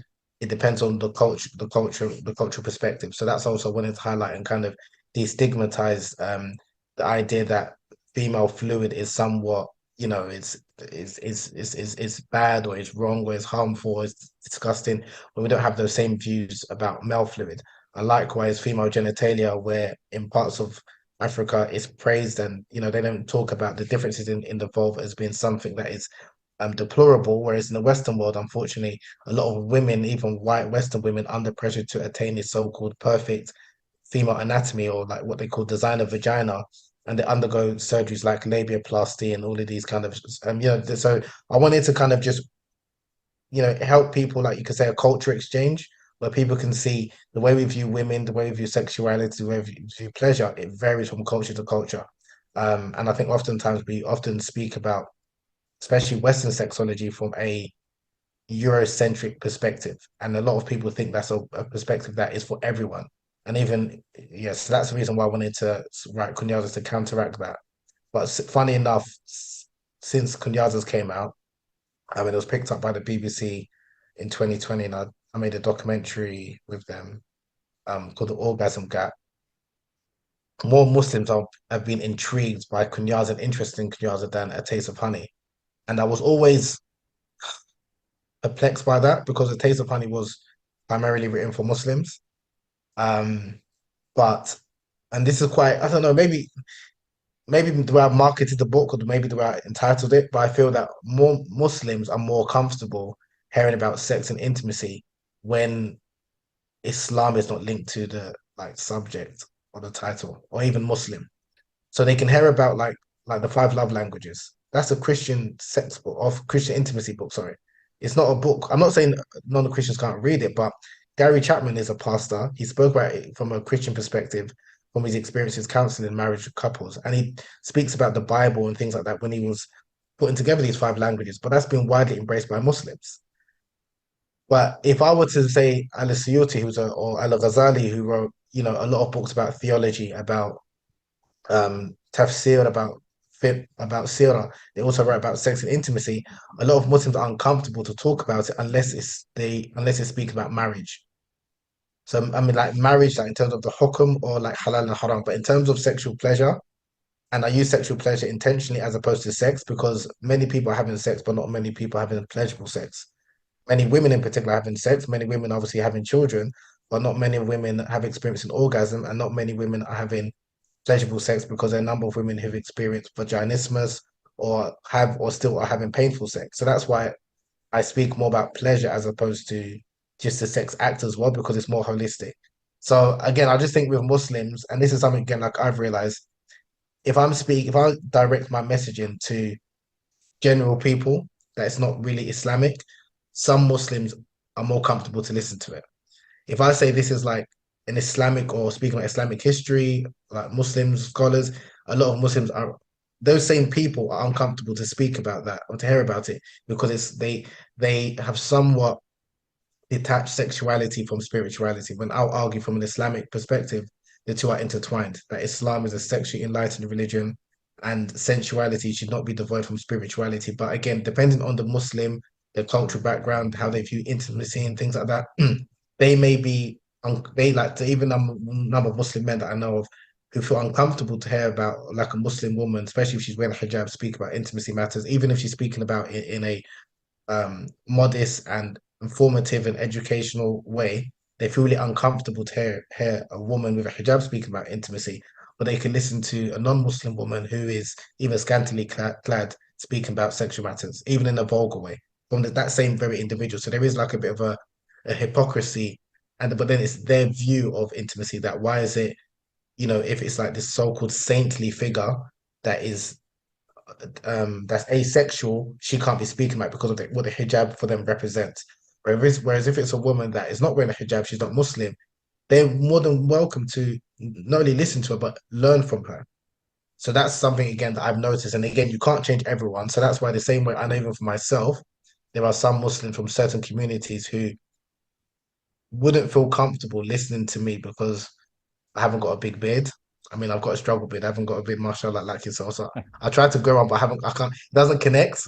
I'm not of a certain hue. So if I was maybe olive complexion and maybe had aquiline nose and wavy hair, maybe people might, and wore a thobe, then people might more likely to listen to me more because I'm more respected. So I understand all of that. So again, that's why I can't force those people, but I can put the information out, and those people who maybe do have a certain image that they can connect and resonate with.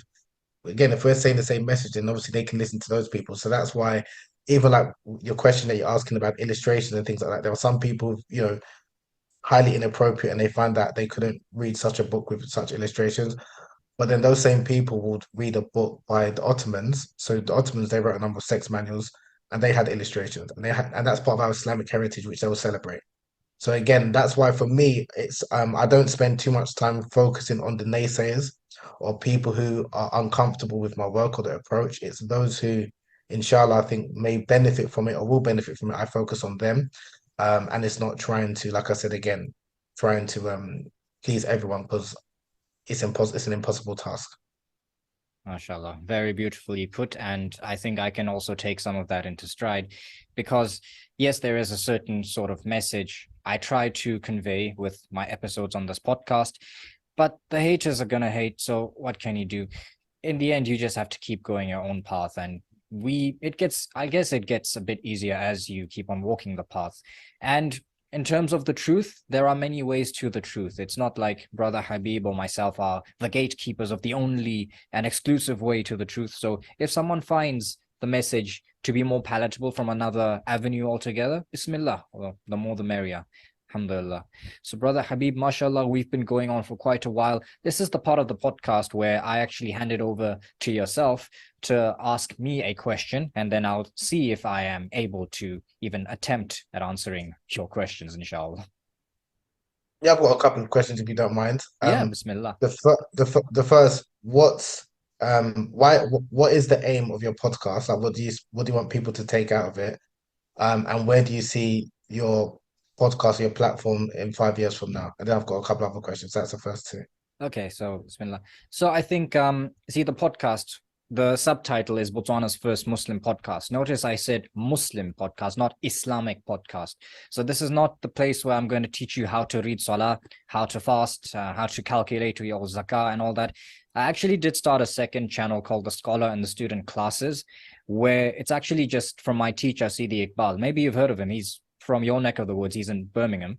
Inshallah, I'll have him on my platform next weekend, inshallah. So he's my teacher. So we had these classes on Malik ibn Dinar and they were on Google Drive. So he's like, the Google Drive is about to close down. Can you put them somewhere more permanent? So that's why the second channel is there. That's where you get your basic Islamic learning. So there is where you should go if you want to learn how to pray and all that.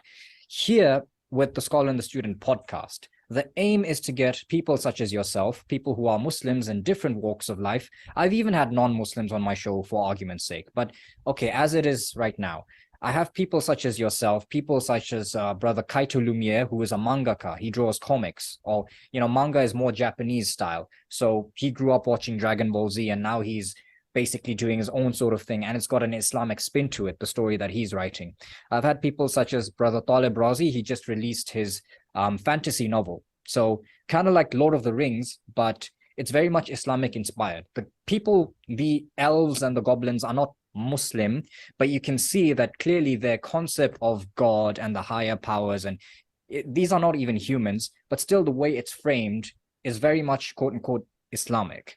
So people such as him, and he's a musician as well. So having conversations about music, the taboo subject that it is, and how does he navigate as a Muslim musician? What are the types of messages he puts in his songs?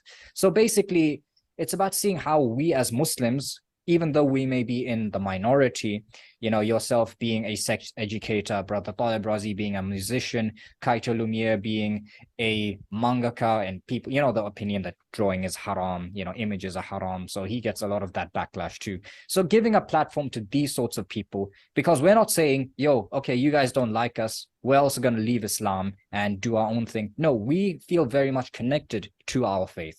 With our connection to God, that is what we want to imbue in our art. And this is basically the platform to say, hey guys, I hear you. I know you're not the majority. I know that you may not have it easy at all, but Bismillah, come over here and let's have a chat. And basically, that hadith, I'm paraphrasing here, that wisdom is the lost property of the believer. Wherever you find it, you latch onto it and you hold on to it. That is what I'm trying to unearth with this podcast, seeing how we can unearth wisdom from different parts of life. As to where it'll be in 5 years' time, inshallah, I see it growing into more than a podcast. So maybe some things such as documentaries, maybe even more quote unquote in-depth episodes or in-depth videos. That's why I use the word documentary. So maybe we'd be going to a certain location and maybe unearthing the history of the Muslims or the Islamic civilization in that part of the world, for example. And I don't just mean like Arab countries. There are plenty of other countries around the world which have had a Muslim presence. Biggest one that comes to mind is Spain. So maybe going to a place such as that and seeing what we can unearth in a sort of documentary style. And like I said, I started the second channel. Maybe apart from the podcast, there would be a couple more channels doing similar but different things. And that's the only way I can think of describing it without giving too much away. MashaAllah. I'm interested in 'cause I have and I still I go back and forth with like using the term Islamic as opposed to Muslim. I'm either like with erotology, like is it Islamic erotology, is it Muslim erotology, or is it Islamic sexology or Muslim sexology? Now, how I differentiate between the two, although sometimes I use the terms interchangeably, because erotology, like especially when I'm speaking about erotology, because a lot of people do not understand what erotology is, so that's why sometimes I use sexology. But then erotology is more broader, I would argue, than sexology, because sexology is the study of human sexuality, whereas erotology is not only the study of human sexuality, but it's also the study of sexual ethics. And again, that's when we speak about ethics within an Islamic framework, that's how I view it, right? But then I sometimes think, okay, should I use Muslim sexology or Muslim erotology as opposed to Islamic? Because if I were to say Muslim, and this is something that I do mention in the book, there are different even scholars who wrote about sex, but not from an Islamic perspective. So Mm. some of them spoke about from a philosophical perspective. Some of them spoke about from a sexually arousing, somewhat pornographic perspective, which again is not Islamic. And there's some that spoke about from a medical perspective, which, according to the physicians and medical doctors of their time, which in some cases you could argue maybe it's not Islamic because some of what they're finding is contradicts the Quran and the Sunnah. Mm. So, and obviously then you've got the traditional erotology or the Islamic erotology, which is, I would say, governed by or based on their understanding of the Quran and Sunnah. And I'll say their understanding the same way you said that Muslim, as in there's different understanding of different Muslims. Even I would say Islamic is in we're inspired by the Quran and Sunnah, but we've got different Mm. interpretations. The same way fiqh, you've got different rulings, and they're all as long as they're legitimate and valid, they're all Islamic rulings, but it's not the one Islamic ruling. And that's what I'm trying to say, even like I'm not the or my interpretation, my approach is not the Islamic approach. It's a Islamic approach in some respects.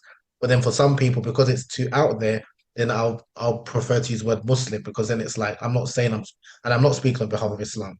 What I'm trying to show is that even within Islamic history, Islamic Muslim cultures, there was a diversity of thought, of characters and opinions, even amongst the scholars, which I think a lot of Muslims, even practicing Muslims, religious Muslims, aren't really aware of. They just think everyone kind of like had the same approach and attitude. Again, I'm speaking about within that which is considered to be valid and legitimate. So I think, yeah, so that's why it's interesting. But I find like with certain disciplines, like again with psychology, people are comfortable now to say Islamic psychology, Mm.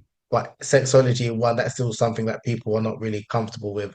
But yeah, more power to the work that you're doing, and it's good that you're interviewing, I would say, tastemakers and somewhat disruptors as well. And I Alhamdulillah. think most of those people are all, obviously connected to the faith and connected to Allah subhanahu wa ta'ala and have the love of the Prophet sallallahu alaihi wasallam. I think that is also important for Muslims to know because I mean, I don't look at Muslim as being an identity as such. Because I think some people look at Muslim. No, Muslim is someone who's a conscious human being who follows the religion of Islam and knows that there are rules and you're trying to adhere to the rules as much as possible. And obviously, you're seeking the pleasure of Allah. That's my understanding. So, but some people they view like Muslim as an identity that is like being from Botswana or being Nigerian or being from British, and that's not the case because there are parameters that are set whether you like it or not. So if you don't want to adhere to those parameters, then to call yourself like an Islamic or Muslim X, Y, and Z, you're not really doing justice to what you claim to follow. But I think that's because, like I said, for a number of people, they haven't even really studied the deen, and even at a very rudimentary level. It's just I'm a Muslim because I was born a Muslim. My family Exactly. are Muslim. I've got Muslim heritage, and it's like, no, that's not Muslim is not an identity. And I'm just thinking again what you said about well, I think we're probably around the same age, but I'm in my late 30s. Yeah. But about what you mentioned about discussions about like drawing being haram. Now that was something in I think my early teens. There was a lot of discussion about that. TV is haram, Yeah. pictures are haram. Whereas nowadays, it's changed where it's rare to find scholars now even saying that. They're all Exactly. embracing, and that's something that, and this is something that really troubled me. And this was part of my journey is that when I was starting to, so obviously I went to predominantly Nigerian mosque, but I also used to visit and attend a predominantly South Asian mosque, which is a bit more conservative.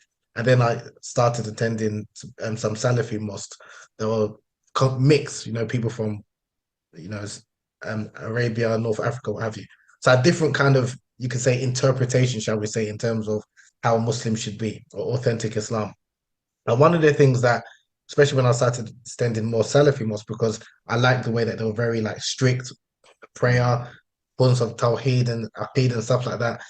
But one of the things that I just thought, they gave me that taste to learn about the Deen, as well as listen to people online like from like Americans like Sheikh Hamza Yusuf and things like that. But I wasn't really comfortable with Sufism, but I like the importance of studying the Deen, learning Arabic, and understanding Usul al-Fiqh as well. But I like Salafism in terms of their religiosity. But one of the things that just I didn't understand or thought, didn't really think was practical was this idea that we all need to make hijrah. Because that was, I'm sure you probably are aware of those. That was like, especially in the late 90s, early noughties, everyone was on that. We all need to make hijrah. We can't live in Darul Harb. It's either Darul Harb or Darul Islam. Whereas now that talk is not even spoken about. And even when I used to hear a lot of scholars speak about as speakers, you need to, it's haram to go to university. Yeah, I've I heard wasn't that. convinced. Yeah. There was a lot of practicing that was like normalized because of source of fitna, women's there, music. It's haram. Even if you're, not interacting with women, it's like it's haram. And that was something that I almost dropped out of my university before going to Egypt. A couple of friends said, no, just finish. I was gonna, and that was out of religious sincerity. So I was thinking it's haram. Now, what I was really upset with, I found that maybe a couple of years after when I was in Egypt, is that a number of those speakers, I'm not going to say the masjid that I used to visit, they were sending their kids to universities. Wow. Wow. Or they will, and I was like, Mm. and this is where, and then their rationale or their reason was, oh, because my children, they need it for, or they've got a stronger level of iman, they know their religion, but a lot of these people, they don't. Wow. And even when I was in Egypt and studying, so I was always well aware. I always wanted obviously to learn more about the religion. I wanted to have access to Arabic sources, but I never wanted to become like an imam, or I didn't want that to be my profession. So I wanted to, and that's what I'm trying to do now. Even what I've learned, try and benefit on the side, like in terms of, but that's not my. So I'm somewhat independent. But that's again what I noticed that a number of people that were studying full time is that, because obviously, especially when it comes to financial commitments, you need to make money and things like that. Then it obviously depends on what organization or you're affiliated to, and then that can shape the way what you say. So if you're going to certain messages and they're paying your bills, you might, maybe from a political perspective or whatever, or you might be speaking about certain things that saying it's haram when you don't necessarily believe it's haram, because that is what's expected from the committee. Yeah. And that's why is those things that I was like, okay. And the scholars that even from the past that were like somewhat independent, like Imam Abu Hanifa, rahimahullah, because he was a businessman, his fatwa and stuff was very different to a number of, like, you could say, the state-sponsored scholars, because it's very different. When you're looked after, you're gonna avoid. So they're human beings at the end of the day. I'm not questioning their intention. It's just understanding the context. And that's something that, to be fair, for my Western schooling, they teach you to study the context of when people are, to understand how did someone come up with these ideas, why they said X, Y, and Z. Whereas a lot of the training and studying that I got in Egypt was more just a case of not even understanding the context of why someone said something, or more maybe shape their view or what was their background. And that's something that only now is coming to light with a number of like religiously formally trained Muslim scholars who also had Western academia and now appreciating that from Western academia. Whereas before it was always seen as Western academia is haram, whether it's in Nigeria with the whole Boko Haram, where it's like strict Salafis that used to say that, even some when I used to visit some South Asian masjids and there was strong Deobandi, used to talk about that Western is all haram, it's all, but now it's more coming together, where I think now a number of Muslims, whether they're in America, Europe, parts of Africa like Botswana, where Muslims are a minority, we are here to stay. We're not all making hijrah to a Muslim country. I think people recognize that. So because people recognize that, whether we are, we're going to, we need to contextualize the fiqh. And I was listening to like the podcast you did with Sheikh Ismail Samdar, and speaking about the principles of Usul fiqh and having fiqh rulings that are for the indigenous populations or as different depending.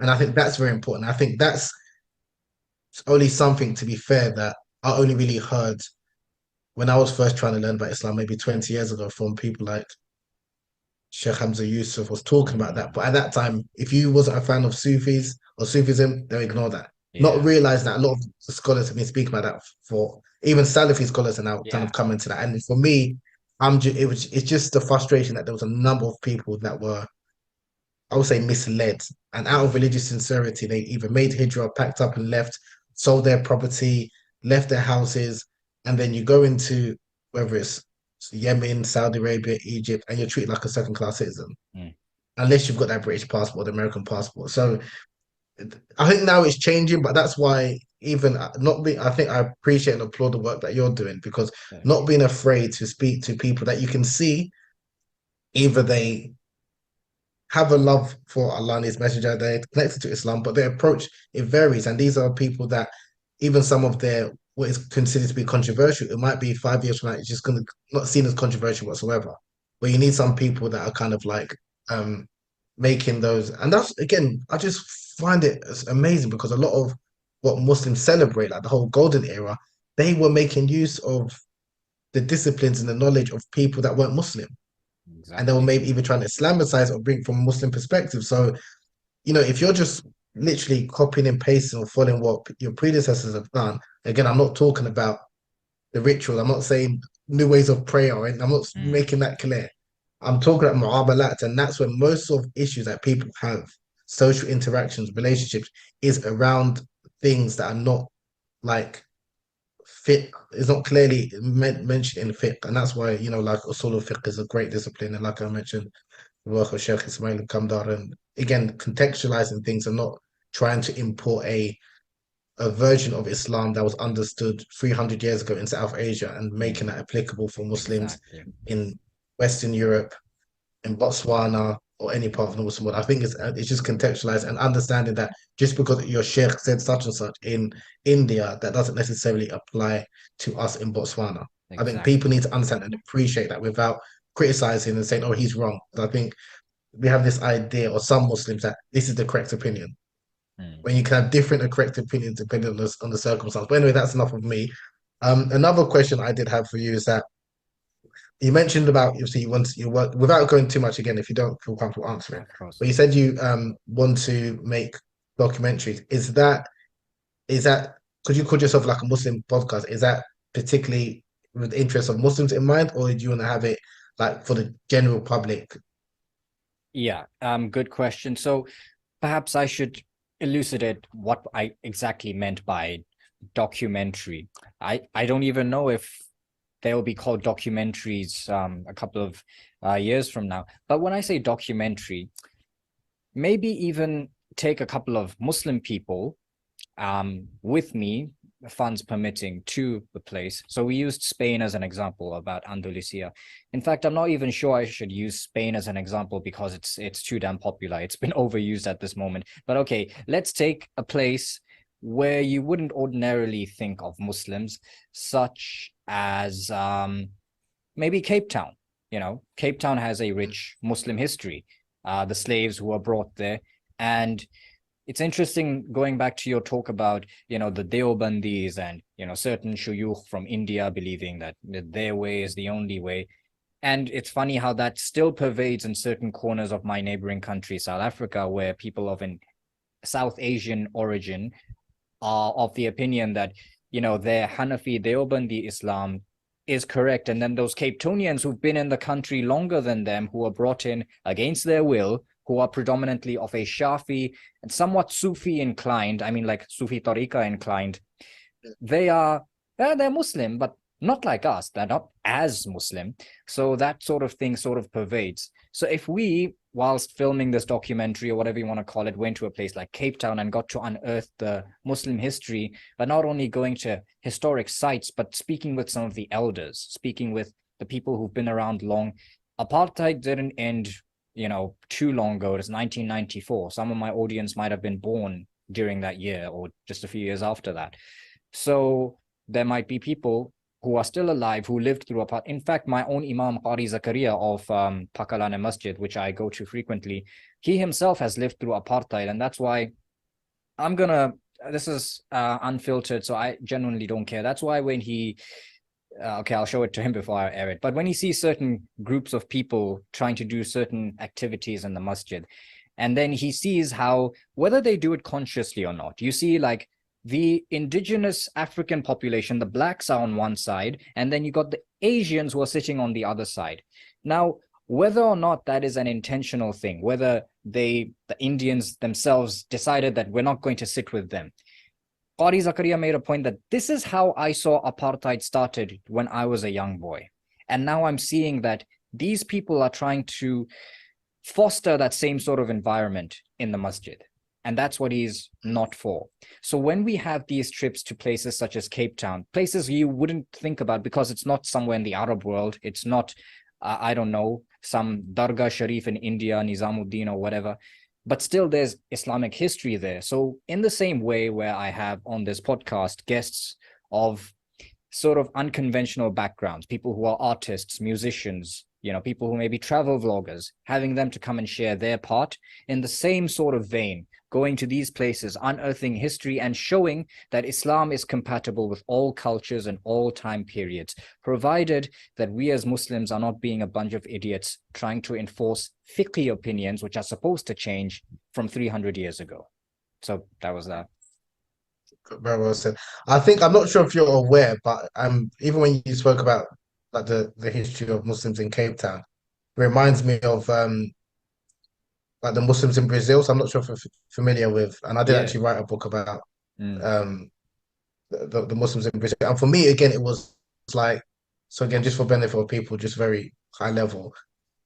So obviously, a lot of people know about a number of the enslaved Africans that were sent to the Americas, and people know about the history of Muslims in North America, in the United States, but not many people are aware of that. A number of those enslaved Africans were transported to South America and Central America, most notably in Brazil, and there were a number of Muslim-led slave revolts that were during the 19th century that were led by like Muslim scholars from West Africa, from like modern day Nigeria. And obviously me being Nigerian, going to Brazil, I've been to Brazil a few times and seeing that, and there's a small Muslim community in like Salvador in northeastern Brazil and Rio and Sao Paulo, and you see how, again, even in being a minority, similar, I'm sure like the Muslims are a minority in Botswana, how, but what's quite different is that how you've got Muslims from different backgrounds, but how Islam is still relevant and present in their lives. And again, for me, it was very inspiring because, again, compared to the UK, where alhamdulillah now we've got many masajids, and even though we're, I think,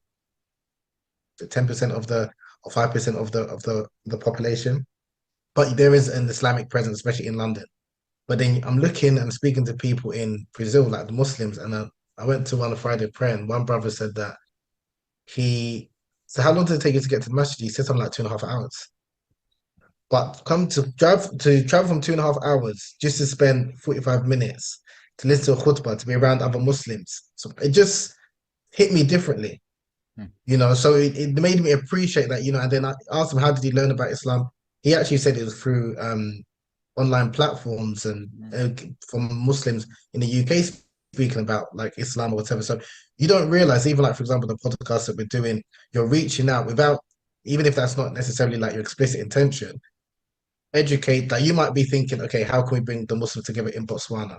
And how can we, but you also can be helping and people from another part of the world that it can educate about Islam, how Islam is relevant in their life. And I think that's something, especially when we speak about history, not to just, oh, we were great in the past, but how can we learn from those experiences?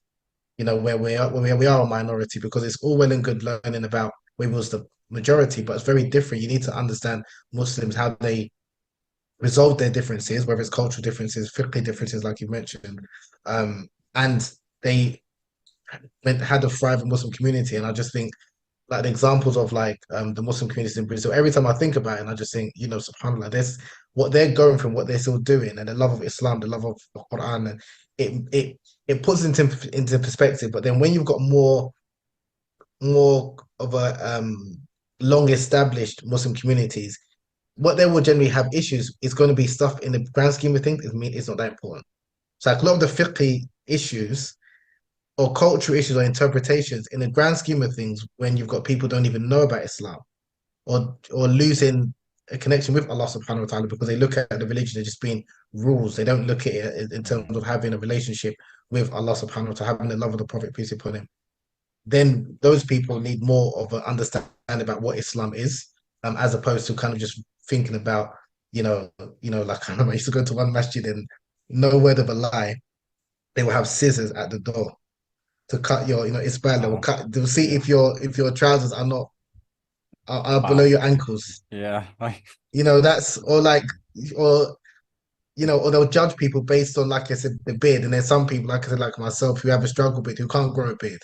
So if this is your Islam, or this is how you view, a good Muslim or Islamic, then maybe, and like I said, for a lot of those people, it lasts for a few years. But unfortunately, the damage that image or presentation of Islam has on a number of people, it's like they think, okay, this religion's not to me, or it's too hard. When I look at it like it's a practical religion, I don't like to say, but everyone has to say, I'm a human being, I'm not perfect. That shouldn't need to be said. But I think we need to humanize being a Muslim. We're not like perfect people. If you understand that, and you're growing, and you're having different challenges, which you're all gonna have challenges, and you're ultimately turning back to Allah, because I think the way a lot of Muslims now speak about the religion is like it's divorce of Allah subhanahu wa ta'ala. It's just like the rules, or you're thinking about the Muslim community, you're thinking about what other Muslims will say, as opposed to Allah subhanahu wa ta'ala, and trying to win his favor and seek his favor. So I had another question, if you don't mind. Of course. Yeah. How do you feel, especially in a Southern African context? I'm not sure how familiar you are with like Zimbabwe and other parts of Africa. How do you feel African South Asians, or I don't know if you're South Asians, Africans, or Africans of South Asian descent, what are some of their main issues you think that they have with Black people as intellectuals or scholars? I want to try and really understand that. Yeah. So that's an excellent question, because I probably have to sort of make sense generally of it. Speaking, sorry. Yeah. Generally speaking, yeah. No, I understand, because it's not the same every single place. So I have to draw on experiences that I have had with other people. You see, for myself, for example, I am born in Botswana. It may be different for my grandparents or whatever, but I barely knew them. I have a distant memory of my grandfather when I was 5 years old, which is the same year he passed away. May Allah have mercy on his soul. So, things such as, basically what I was trying to say is that my generation, I think I'm a little bit younger than yourself, we're kind of the first, if you will, proper generation that grew up in Africa, in my case, Botswana, as Muslims within, not exactly, because I'm right now in Gaborone, which is the capital city. I'm from a small town. Well, it's actually a big town now. I'm from Palape. So growing up, there wasn't exactly a huge Muslim community. In fact, the population of places like Palape wasn't very big to begin with. Now it's growing, but we didn't have too many Muslim friends. And the few that we had, we were like one big family, because, it's like 10 kids who all go and learn how to read the Quran every day after school. And even though we are different ages, I mean, we see each other every single day. And obviously when you're at that age group, those are the things you understand, that, hey, another kid, let's go play. And that's sort of how we grew up. Now, at the same time, we know that we are Muslims. We don't eat pork, we don't drink. And obviously when you grow up, you understand that, proper sexual discipline, as we've just been talking about, that we only exercise those certain things after marriage with our spouses and so on and so forth.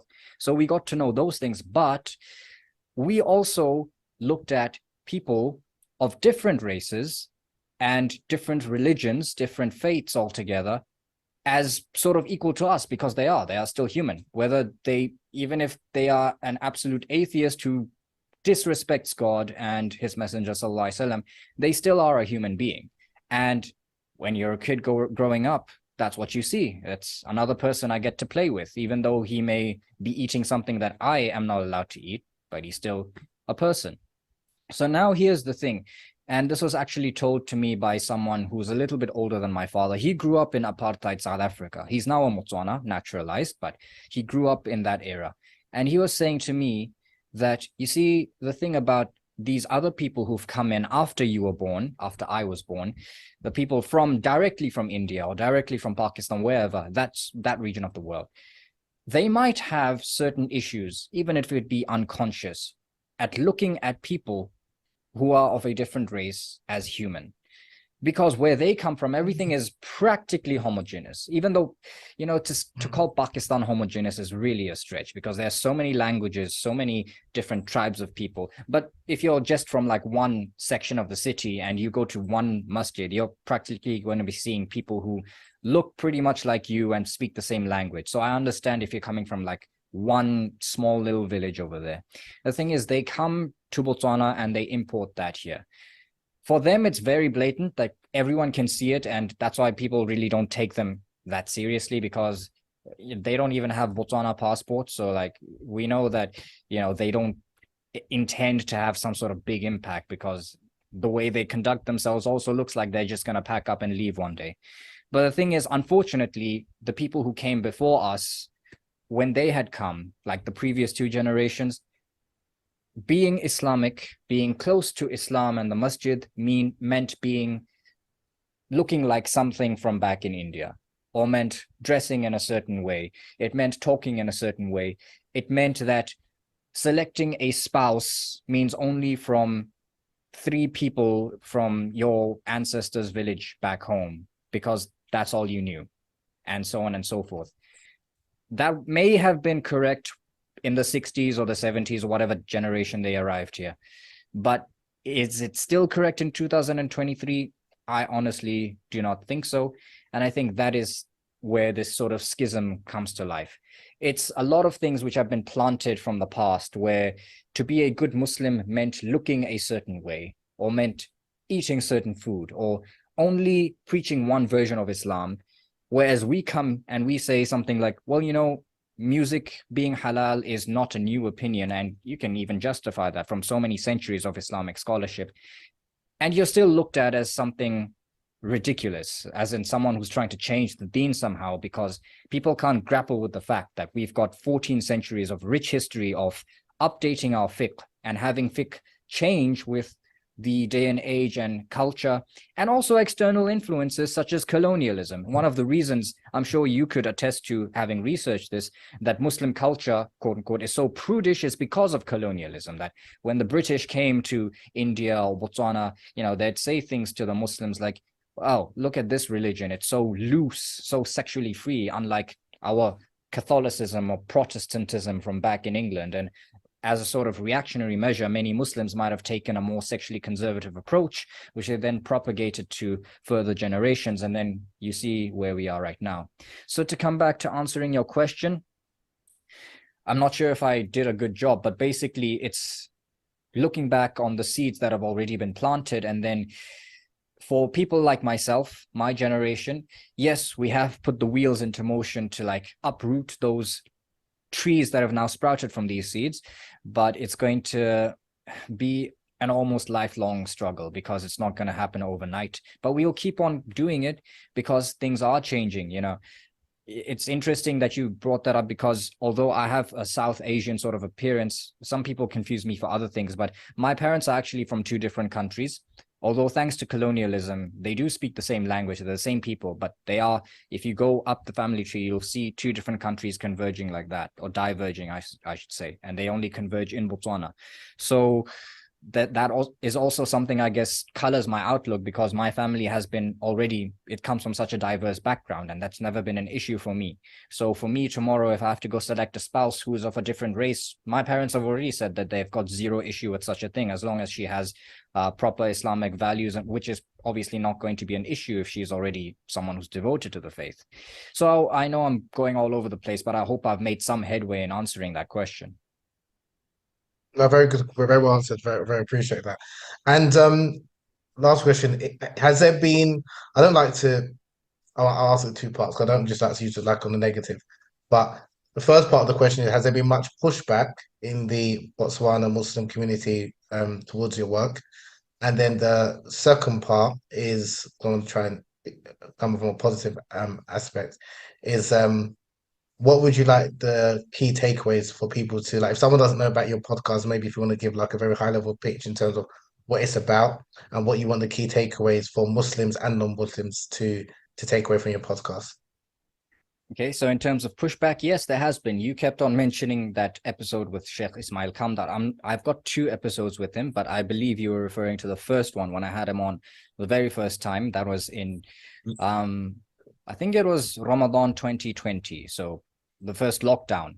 Sweet memories of that now. So basically, there's a section where he talked about the updating of fiqh, and he talked about what many South Asians call a topi or a kufi or whatever, and how, according to his interpretation and his reading of the Quran and Sunnah, that is not Sunnah, that is a cultural thing.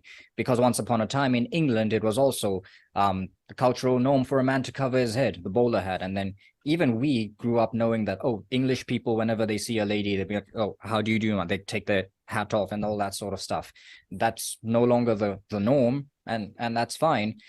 And I remember posting that on one of these Muslim WhatsApp groups, and then I got a message at 3 a.m. in the morning. Obviously, I saw it much later because no one who's going to wake up to see WhatsApp messages at that time. But yeah, he's like, can you send me everything before you send it to the group? Because we fear that you'll be confusing people and dividing the ummah. I'm like, it's an alim. He's a scholar. He's already substantiated what he said. You don't agree with him, fine.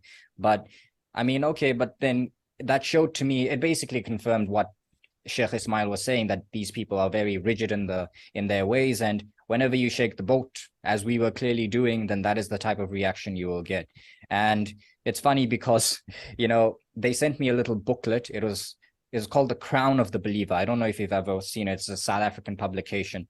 And I showed that to Sheikh Ismail, and he laughed. He's like, you know, this is the book that says you have to wear that topi whilst you're engaged in sexual intercourse. So I don't know what kind of what exactly they're trying to pull there, but you know, there's that. And hey, if anyone actually wants to do that, I'm no one to tell you what you can and cannot do in the bedroom. So be my guest, inshallah. So that is one pushback. And yeah, also with Sheikh Ismail Kamdar, there was another episode I did the year after. It was Ramadan, and we were talking about the rakats in Taraweeh. Is it 20 or 8? And he was leaning to the fact that, first of all, you know, according to the opinion of Muhammad ibn Hassan al-Shaybani, who is notable because he was the student of both Imam Abu Hanifa and Imam Malik rahmatullah alayh. And according to basically his opinion, there isn't a hard limit on Taraweeh. It can be 2, it can be 20, it can be 86 for all we care, because his opinion is that it's literally just tahajjud, but in Ramadan it's extra emphasized. So whether you're going to call it Taraweeh, which is a different name for the same thing, it's still tahajjud, but in Ramadan there's an extra emphasis for that. So I posted that. Well, this time I followed the rules and I sent it to that guy, and he's like, no, it's going to cause confusion. I'm like, oh, whatever, man. So yeah, it's basically whenever I get an alim to say that sort of stuff, then yeah, it rocks the boat and rocks it pretty hard. And other than that, I've had a couple of hardcore guests on. I've had Celt Islam. He's a DJ. He's also from the UK. He's played at Glastonbury, so I'm sure he might be a notable name. He might have been on BBC as well, but yeah, you can just type in Celt Islam and he'll come up. So yeah, he had a lot to say. I'm sure there are people talking about me behind my back, which is, yeah, whatever. That's your choice to make. But yeah, I've also had, you see, I do have pierced ears, by the way. So people have asked my producer Ishaq, who has been on the podcast, like they ask him, like, what's up with him? Is he okay? Why is he walking around with earrings? And I'm like, and then he literally brushes them off in his own way. But, you know, I don't have an issue with it. I go to the masjid with my earrings and I genuinely don't care anymore. And at this stage, no one even asks because they just look at me. People look at me funny because I don't fold my hands when I pray. I'm Maliki. We pray with sadl. But, you know, at first people were like, what the hell is he doing? But now I think people have just accepted it. And I think I've kind of, you know, gotten to the, how should I say, I've made a name for myself. And I think people don't have a gripe to, they don't have an apple to peel with me anymore because there's nothing more they can say. But yeah, you never know. Maybe something else will come up after this episode because it's the first R18 rated episode. But there's that. And Okay, as for your second question, what is the main Sorry, takeaway? before you answer, Yeah, go sorry. ahead. Yeah. Before you start, I'm just subhanAllah, because I listened to both of those episodes with Sheikh Ismail and Hamdad, and Okay. they were brilliant. Yeah, oh, And I shukran. loved it again. I appreciate it again because I wasn't that familiar with his work, but I liked, speaking about his evolution from Hmm. Hanafi and Salafi, then kind Yeah. of more. And I've noticed that with a number of, again, when people have spent some time, Mm. because when you spend so much time studying in one particular environment, obviously that becomes your version of Islam. Then the more you study, you go to with different experiences, you kind of evolve and you see things differently. You see the diversity of thought legitimately. And I was surprised because those 2 points, especially what he mentioned about Ramadan, especially with Ramadan coming up in a couple of weeks, that was something that troubled me because it's like I had that as well, where it was like, okay, I need to pray Tarawih. Is it 8? Because some of the matches I used to visit was predominantly South Asian, so it was like Yeah. 20 rakah, and it was like an achievement you needed to pray. But then you pray the 20 rakah, but you don't make Fajr. And for a lot of Muslims, and this is where again it's problematic, like understanding the deen, where people will prioritize praying tahajjud, but they won't prioritize the 5 daily prayers. Mm. Or they'll prioritize praying Jum'ah by itself, and then the rest of the week they don't pray. And that's a problem. And then I realized, again, a lot of people, it's their misunderstandings of Islam. So they naturally, again, so like what, some of the people, the pushback he was having, that people were saying you're going to cause confusion. Yes, because people have a misunderstanding. Mm. Because people think it's just about the Taraweeh. And if you don't pray the Taraweeh, then, or the Hajj, you're not, you haven't even completed your Ramadan. And so there's always going to be that. So for me, I was just really fascinated by that because I was just like, that is a problem that needs to be addressed, especially like I said in London where we've got different messages. Some pray 8, some pray 20, and Yeah. then there are even some khatibs who will kind of like will make it like if you don't pray the full prayer, you're not like you're doing somewhat of a disservice. Or because some people, they're coming from work, they just want to pray, and they feel guilty that they're only praying 8 or Mm. they're leaving. And some people are looking at you, and it's just like, Yeah, no, you might have other things to do. It's okay, I'm praying. exactly. And the thing is, and if anything, especially if, and I would say for most of us, we struggle to pray 5 times a day on time, Hmm. let alone 5 times a day. Ramadan should, if anything, be you would want to at least make sure you're doing that as a bare minimum. Get Yeah. into the habit of that. Not to say that, because that is more important. You want to build a habit of that. Then if you can do the Taraweeh, because what happens is that you do all, even if you pray all of the prayers on time, it's so it's so much after maybe third week or fourth week, you get used to it. But then it's like not even a holiday after Eid comes, like and then you don't even make the praise anymore. Yeah. And that's just for me. That's a problem. And again, it's because we've made what is not even obligation. We've made that obligation upon ourselves. Hmm. And if that hardship, it's impossible to sustain. You can do it over a period of time, maybe a month, 2, 3 months. You can't do it. Likewise, sorry, because I really enjoyed that episode, and because even I remember when I was in Egypt, and I remember I was because obviously there was a couple of years I didn't pray, or maybe more than a few years. So I was asking, do I need to repay all of re, Mm. pray again those missed prayers? And some opinions I heard that yeah, I had to. And I was doing it for a period, for maybe like 6 months, every day, doing like, praying like Yeah. all of the prayers that I've missed. I did it for like 3 months after it was too much. And I was just Mm. like, then I saw an opinion that you don't necessarily have to. I went with that because again, it just became too much. And Yeah. the religion shouldn't be like extreme hardship. And I just think that again, Hmm. like I said, people will suffer from like a spiritual burnout. So I'm surprised at those 2 episodes because I thought they were phenomenal. And like I said, even one with the hat, because again, in some masjids I visit, they do have like a waist bin Yeah, I've of seen that. the different hats, Yeah. and then it's like if you don't wear it, people will be looking at you like as if maybe like a woman going to pray without hijab. Like Yeah. they look like you have to. So these are things like again, and that's why even in the sunnah of the Messenger of Allah sallallahu alaihi wasallam, he did certain things to let people know that it's not wajib Hmm. intentionally, and that's what people get. But then I realized that a lot of people's haven't studied the deen. That's where I'm not, and again, like you mentioned, it will take time for people to kind of realize that. And so I'm not as so I realized, there's a lot of people that they're coming from different levels of understanding. They've really got one level of understanding, and you doing something that, even though it might be perfectly acceptable, like you're saying, praying with your hands behind your side, because they've never seen that, they look at that as like someone praying like this and saying this is a new way of prayer. So I can understand, and they're coming from a place of like love and jealousy of the religion. So that's why I kind of even myself kind of cut them a bit of slack. So sorry, I just wanted to kind of mention No, that. And I'm going to check out that book about the crown of believers because that's that wearing a hat during intimacy is a new one. I've heard some other strange things like there needs to be a sheet in between. You have yeah, to face you can't face the Kaaba, and a lot of these again are cultural, um, like etiquettes and stuff that then yeah. people think it's religious. So yeah, sorry. And then if you don't mind asking the second part of the question Yeah, no, about benefit. absolutely.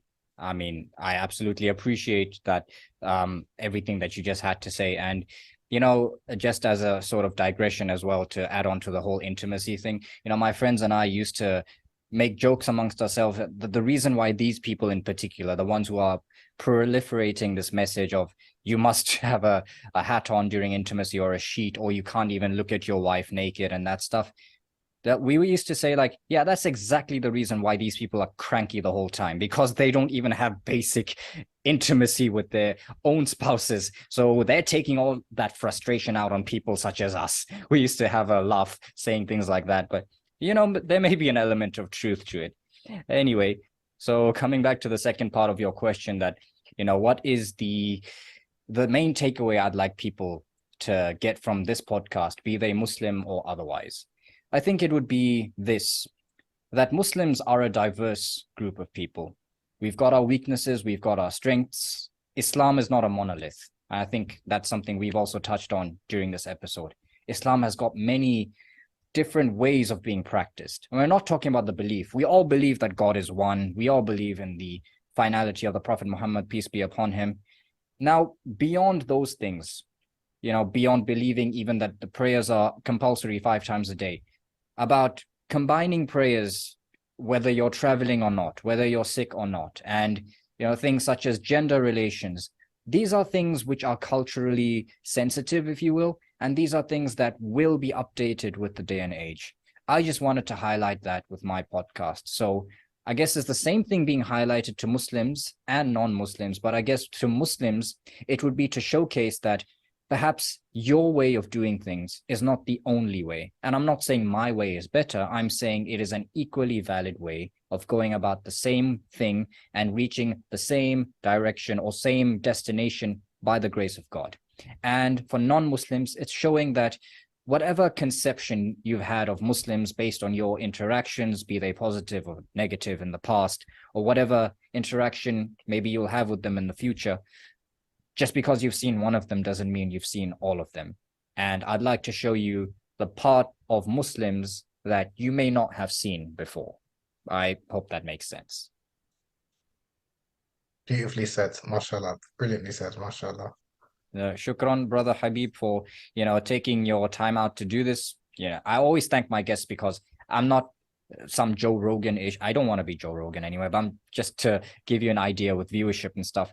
Shukran for taking your time out of your Sunday. It's Sunday morning there for me. I've actually got another live training session to get into after this. But shukran for taking your time out to grace us. Where can my audience find you? Not just in terms of social media. Where can we even purchase your books? It might be a bit hard to get physical copies in Botswana, but I'm sure Amazon and all these other outlets have got their things. But yeah, plug yourself in, bro. Yeah, so on social media, my name is Habeeb Akande, HABEEB_AKANDE. So yeah, I'm on Instagram, Twitter. In terms of my books, yeah, so if for those of you in Botswana, I would Amazon, or there's a couple of African books outlets. So Nuria, Nuria, Nuria bookstore. There's also a bookstore in Nigeria called Tarbiya, Tarbiyyah bookstore. Yeah, so and again, if you're having issues, fine. I can't remember their Instagram handles off the top of my head. I think it's Nuria Bookstore or Nuria Honest, but Nuria in Kenya and Tarbiya in Nigeria, they stock my intimacy books. There is a South African published bookstore as well, but I forgot their name, so please forgive me. But they only sell the book about race. They don't sell the intimacy one. Maybe it's a bit too taboo, but yeah, you can check them out. But Jazakallah khairan again, Brother Mustaqim, for inviting me, and yeah, hopefully people found the conversation somewhat beneficial or interesting, inshallah. Ameen wa iyyakum ya akhi. and we'll definitely be in touch. I am interested in seeing what more you've got down the pipeline, maybe some more books, maybe research articles, and so on and so forth. And it's always great to stay in contact, inshallah. So it's been an awesome time. This might have been, I can't even see time on this thing. This might have been the longest episode this season, but I thoroughly enjoyed it. So shukran to everyone, the viewers and the listeners, for tuning in. Until next time, just so you know, inshallah, Lord willing, I've got a very special guest. I've already alluded to that. That's my own teacher. That's Sidi Iqbal, inshallah.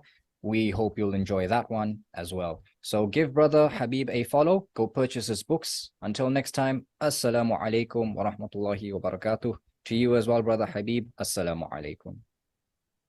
Wa alaikum salam wa rahmatullah. Thank you for watching or listening all the way until the end. Special shout out to all my sponsors. I'm not running any ads for them because I've decided that in light of Ramadan coming up, as well as the recent earthquake that ravaged Turkey, Syria and Lebanon, your funds are best spent there. So thank you for supporting us, but support them as well. Launch Good links are all down and live below. Not affiliated. Thank you for supporting us. Rate us, share, subscribe, comment, drive up the algorithm. Until next time, much love and stay blessed. Assalamu alaikum.